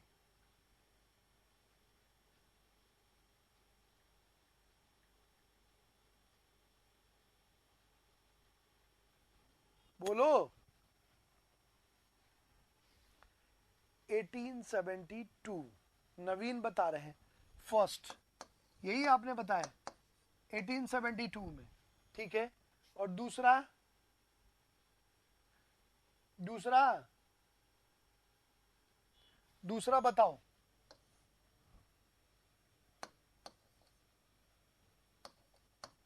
सही है।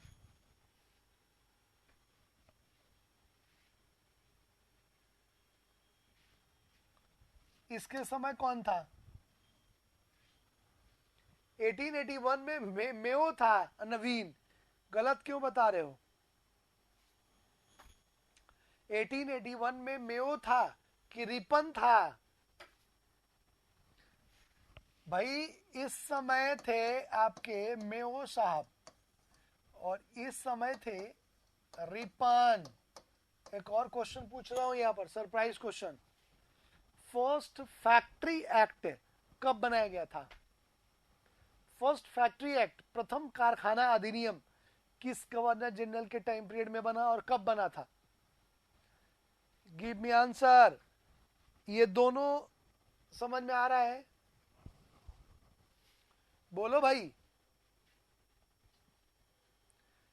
बता दिया? अब समझाऊं मैं? सबने बता दिया?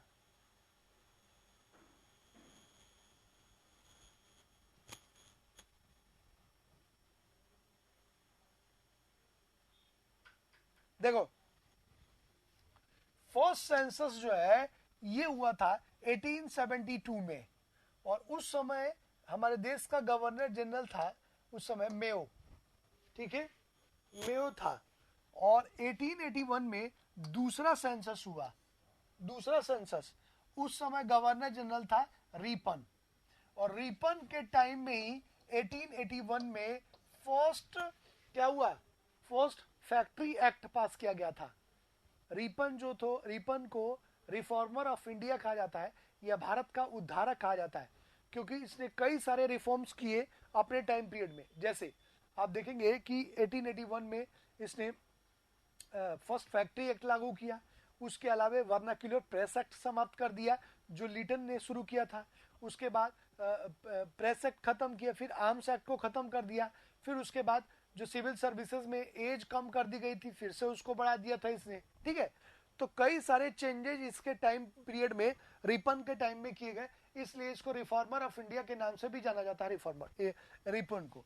तो 1881 में रिपन था, और रिपन के टाइम में ही ये सेंसस हुआ। अब यहाँ पर अंतर ये है कि ये तो पहला सेंसस है, और ये इसको बोलते हैं पहला रेगुलर सेंसस।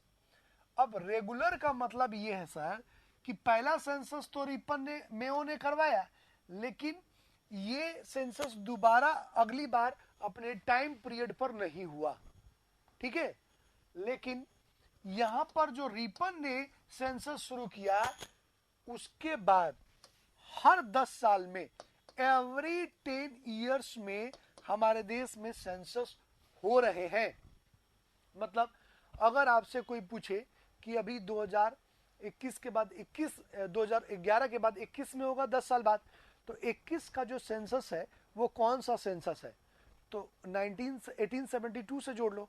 अगर ये क्वेश्चन पूछे कि कौन सा रेगुलर सेंसस है, तो आप 1881 से 10 साल को ऐड करते जाइए और पता चल जाएगा कि 15वां है या 16वां है, ठीक है। तो ये एक ट्रिक है, ध्यान रखना। अगर ऐसे पूछे कि ये कौन सा सेंसस है, तो आप तो 1872 को भी जोड़ेंगे, लेकिन अगर ये पूछे कि कौन सा रेगुलर सेंसस है, तो आप 1881 के बाद 10 साल इसमें ऐड करते जाएं और इसको बता दें। सर निम्बस की वीडियो पर बहुत डिले होता है, और पर इतना टेक्निकल सपोर्ट को इन्फॉर्म कर देना। बिल्कुल कर दूंगा नवीन, मैं कर दूंगा, मैं कर दूंगा, बता दूंगा कि डिले क्यों आता है, ठीक है। तो ये ध्यान रखना है अपने को कि 1872 में पहला सेंसस और 1881 में दूसरा सेंसस हुआ। दूसरे सेंसस में ये हुआ कि रिपन के द्वारा जो शुरू किया गया कि इसके बाद एवरी 10 इयर्स पर हमारे देश में सेंसस हो रहे हैं लगातार, इसलिए इसको फर्स्ट रेगुलर सेंसस कहा जाता है। क्लियर? Regular census. तो अब 2001 तो 2011 में हुआ था, अब होगा 2021 में। तो इसलिए अभी हमारे लिए 2011 का डेटा इंपॉर्टेंट है, क्योंकि 2021 में अभी अगले साल होने वाला है, तो वो देखेंगे जो होगा। अभी अप्रैल के बाद चलेगा तो उसके पूरा साल हो जाएगा, अगले 2022 में उसके डेटाज हमारे सामने आएंगे, ठीक है। तो 2019 का अभी हमारे 2011 का इंपॉर्टेंट है, ये ध्यान में रखिएगा उसके डेटा। क्लियर? तो ये तीनों चारों बातें। तो फर्स्ट सेंसस मेयो के टाइम में 1872, दूसरा सेंसस 1881 में हुआ रिपन के टाइम में, लेकिन ये रेगुलर सेंसस है क्योंकि इसके बाद लगातार 10 साल पर सेंसस हो रहा है। क्लियर हुआ? चलिए, तो इसका राइट आंसर था 21.54, ठीक है। अच्छा, एक और क्वेश्चन पूछता है कि जनसंख्या विभाजन के अनुसार सबसे डिसाइडिंग ईयर कौन सा था जहां पर मास लेवल पर पॉपुलेशन इंक्रीज हुआ था, पॉपुलेशन ग्रोथ हुआ था? वो डिसाइडिंग ईयर कौन सा है जिसका मास लेवल पर पॉपुलेशन ग्रोथ हुआ था? बताना मुझे, मैं आगे बढ़ता हूं तब तक उसका आंसर बताना। Deciding year population according to growth of population, सबसे ज्यादा पॉपुलेशन, सबसे ज्यादा पॉपुलेशन ग्रोथ हुआ था। क्लियर? चलिए, अब ये कह रहा है भाई question number 18, which among the following was used as the motto for census of 2000? क्या है सेंसस का मोटो? जैसे हम अगला सेंसस आएगा तो उसका भी एक मोटो बनाएंगे, टैग लाइन होता है जो पोस्टर्स बैनर्स और उस पर लिखे जाते हैं। तो 2011 में जो सेंसस हुआ था उसका टैग लाइन क्या था, बताइए बताओ, इसका आंसर बताइए। हिंदी दिखाऊं? लो हिंदी देख लो, हिंदी देख लीजिए। भारत की जनगणना 2011 के लिए निम्नलिखित में से कौन सा आदर्श वाक्य उपयोग किया गया था? आंसर दो भाई, तुम आंसर दोगे तो ही मैं आगे बढ़ूंगा।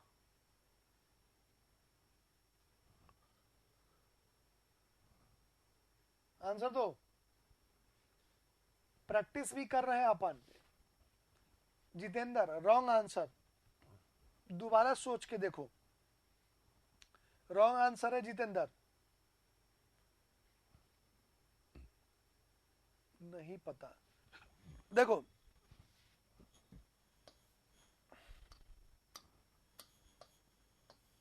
आवर सेंसस आवर फ्यूचर, ये ध्यान रखना है, बहुत इंपॉर्टेंट क्वेश्चन है।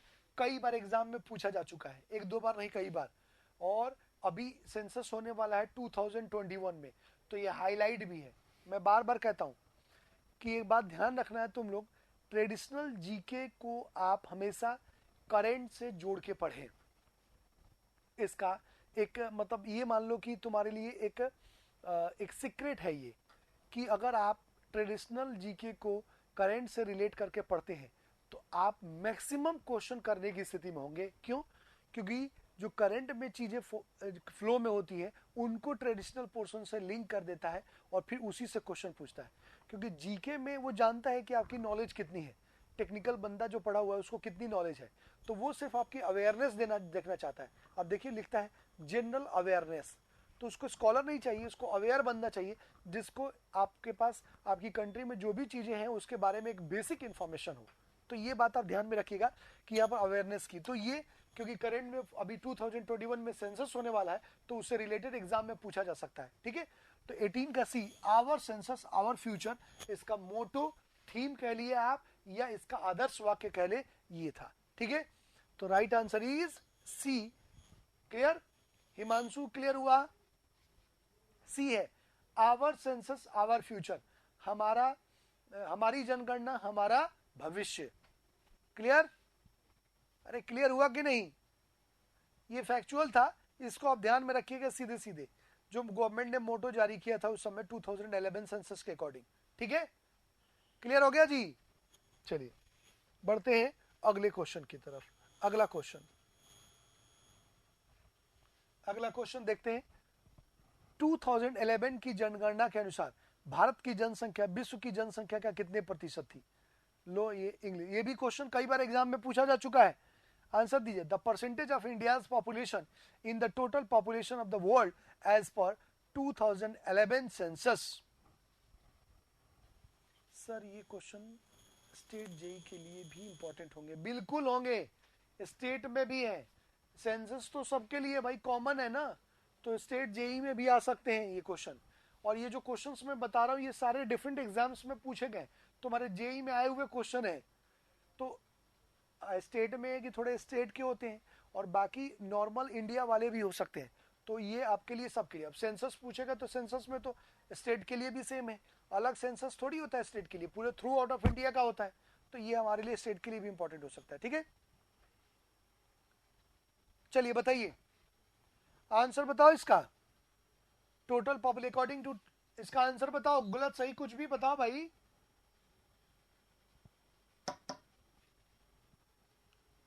गलत सही कुछ भी बताओ, एक बार मैं समझू तो सही। हिमांशु ने ए आंसर दिया है। और नवीन, नवीन, जितेंद्र, रजनीश 17.5। हिमांशु ने आंसर पहले ए बता दिया, तो अब क्या डिजिट बता रहे हो? जितेंद्र ने डी बताया है लेकिन उसके सामने क्वेश्चन मार्क लगा दिया है। वेरी गुड, रॉन्ग आंसर है जितेंद्र तुम्हारा। नवीन, नवीन तुम बताओ। नवीन बताओ आंसर। चलो डिले है, मैं बताता हूं। Right answer is a 17.5%। जो 2011 का सेंसस हुआ था उसके अकॉर्डिंग टोटल वर्ल्ड का 17.5% टोटल पॉपुलेशन के साथ अपन लोग सेकेंड पोजीशन पर है। और आप देखेंगे 19.5% के साथ चाइना जो है वो नंबर 1 पोजीशन पर है। नंबर 1 फर्स्ट पोजीशन पर है। ठीक है, कौन? चाइना। 19.5 वर्ल्ड का टोटल 19.5% चाइना के पास फर्स्ट पोजीशन, और 17.5 के साथ सेकंड पोजीशन पर है कौन? इंडिया। क्लियर? तो ये ध्यान रखिएगा। बाकी अभी 2021 का जो सेंसस होगा उसमें अपन लोग 17 से बढ़ के सीधे 21.5% के साथ हो गए होंगे। चाइना को भी पीछे छोड़ दिया होगा। देखिएगा 2021 के पॉपुलेशन में अपन नंबर 1 पोजीशन पर है। इसी में मास्टर है अपन लोग, नंबर 1 में। चाइना ने अपना पॉपुलेशन कंट्रोल कर लिया है। पहले वहां पर 1 चाइल्ड पॉलिसी थी। अभी रिसेंटली पिछले साल उन्होंने ये अपनी पॉपुलेशन पॉलिसी चेंज की है, जिसमें 1 से अब 2 चाइल्ड पॉलिसी कर दी है। रीजन, क्योंकि 1 चाइल्ड पॉलिसी में पूरी तरह से पॉपुलेशन कंट्रोल कर लिया था। तो कहा कि अगर 1 चाइल्ड पॉलिसी रही तो आने वाले 10 सालों में आधी से अधिक जनसंख्या जो है बूढ़ी हो जाएगी, ओल्ड एज की हो जाएगी। तो जो इतने डेवलपमेंट्स हुए हैं उसमें जॉब कौन करेगा, एम्प्लॉयमेंट कौन लेगा, और डेवलप ग्रोथ ही रुक जाएगा। तो फिर चाइना ने लास्ट ईयर अपनी पॉपुलेशन पॉलिसी चेंज कर दी और उसने 1 से 2 चाइल्ड पॉलिसी कर दी है। ठीक है, बट अपने यहाँ 1 और 2 नहीं, मोर एंड मोर जितने कर सकते हैं। लेकिन हो सकता है कि 2021 में भारत में भी एक पॉपुलेशन पॉलिसी इंट्रोड्यूस की जाए, हम 2 हमारे 2, या हम 2 हमारे 1। ठीक है, तो 19.5% के साथ चाइना एक नंबर पर और 17.5% के साथ इंडिया दूसरे नंबर पर है। वर्ल्ड का लार्जेस्ट पॉपुलेशन, सोचिए वर्ल्ड का 17.5% अकेले लेके बैठे अपन। मतलब ये सोच लो कि हमारे कई सारे स्टेट हैं अपने यहाँ के, यूपी, बिहार, राजस्थान, जो कई बड़ी बड़ी कंट्री के पॉपुलेशन लेके बैठे हैं अकेले, कई कंट्री का। मतलब उनकी कंट्री में उतना पॉपुलेशन नहीं होगा जितना अपने एक स्टेट में है। ठीक है, एक ही स्टेट में 2-3 कंट्री बना देंगे अपन, उत्तर प्रदेश में। ठीक है, तो ये अब ध्यान में आपको रखना है। क्लियर हुआ? अरे क्लियर हुआ कि नहीं हुआ? यस और नो, फटाफट रिप्लाई करो, यस और नो। क्लियर? चलिए बढ़ते हैं अगले क्वेश्चन पर। अगला question, what do you mean by density of population? Density of population का मतलब क्या समझते हैं आप? बताइए आंसर इसका। What is the meaning of density of population? मतलब इसको हम बोलते हैं जनसंख्या घनत्व से आप क्या समझते हैं? एक बार हिंदी भी देख लो भाई, इंग्लिश तो दिखाई दिया। मोर एंड मोर है इंडिया में सर। बिल्कुल हिमांशु, अपने यहाँ कंट्रोल नहीं है, और अगर कोई कंट्रोल करना भी चाहता है तो लोग उसके अगेंस्ट हो जाते हैं। कहते हैं, आप किसी से पूछो तो कहते हैं ऊपर वाला जब हमें दे रहा है तो हमें रोकने वाले, हम रोकने वाले कौन होते हैं? और पूछो खाना कहाँ से आएगा तो कह रहा है कि ऊपर वाला भेज रहा है तो वो खाना भी दे देगा। ऐसा लोग कहते हैं हमारे देश में। आप सोचिए लोगों की मेंटालिटी क्या है। इसलिए तो भाई साहब ये दशा है कि आज इक्वल डिस्ट्रीब्यूशन ऑफ वेल्थ नहीं है। धन का समान वितरण कैसे होगा भाई? जो देश में आज डेवलपमेंट है उसके अकॉर्डिंग रिसोर्सेज जो हमें चाहिए वो नहीं है, क्योंकि population day by day grow कर रहा है, और बेरोजगारी का जब आलम होता है तो जनसंख्या वैसे ही और ज्यादा बढ़ती है। ठीक है, ठीक है, आंसर बताइए क्वेश्चन नंबर 20 का। जल्दी, हिंदी दिखा दिया, अब इंग्लिश दिखा देता हूं। English, what do you mean by population density? बताओ आंसर जल्दी। क्या बता भाई? 20 का 20, सबने बी बताया है। Very good. Ratio people living below poverty line to total population. नहीं, इसको हम बोलते हैं, इस पॉवर्टी लाइन के नीचे तो उसको तो बीपीएल बोलेंगे कि इतनी जनसंख्या में बिलो पॉवर्टी लाइन इतने लोग हैं। दूसरा, number of person in A city, शहर में रहते हैं तो शहर में रहते हैं, तो इससे कैसे पता चलेगा कि शहर में और गांव में अलग अलग डेंसिटी है लोगों के रहने की? तो ये भी गलत है। उसके बाद नंबर ऑफ पर्सन लिविंग पर किलोमीटर, 1 किलोमीटर में कितने लोग रहते हैं? ये भी नहीं होगा। क्या होगा? तो यहां पर ध्यान देने वाली बात है कि पर किलोमीटर की जगह अगर पर स्क्वायर किलोमीटर होगा तो पर स्क्वायर किलोमीटर में जितने लोग रहते हैं उसको हम डेंसिटी से मेजर करते हैं, तो पर स्क्वायर किलोमीटर, पर किलोमीटर नहीं। समझ में आई बात? अरे आई कि नहीं आई? हाँ या ना? धीरे से मोहब्बत से जवाब दे दो। अगर आता है तो यस, नहीं आता तो धीरे से एन लिख देना है, एन, एन फॉर नो। ठीक है?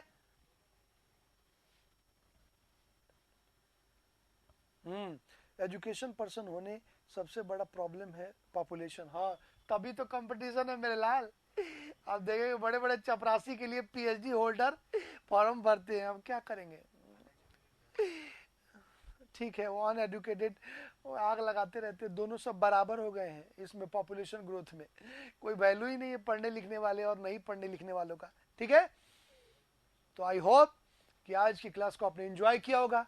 आज के लिए बस इतना ही। कल मिलेंगे हम लोग नए जोश और जुनून के साथ, कुछ और नए शब्दों के साथ। तो आज के लिए बस इतना ही। धन्यवाद, शुभ रात्रि, सब खैर।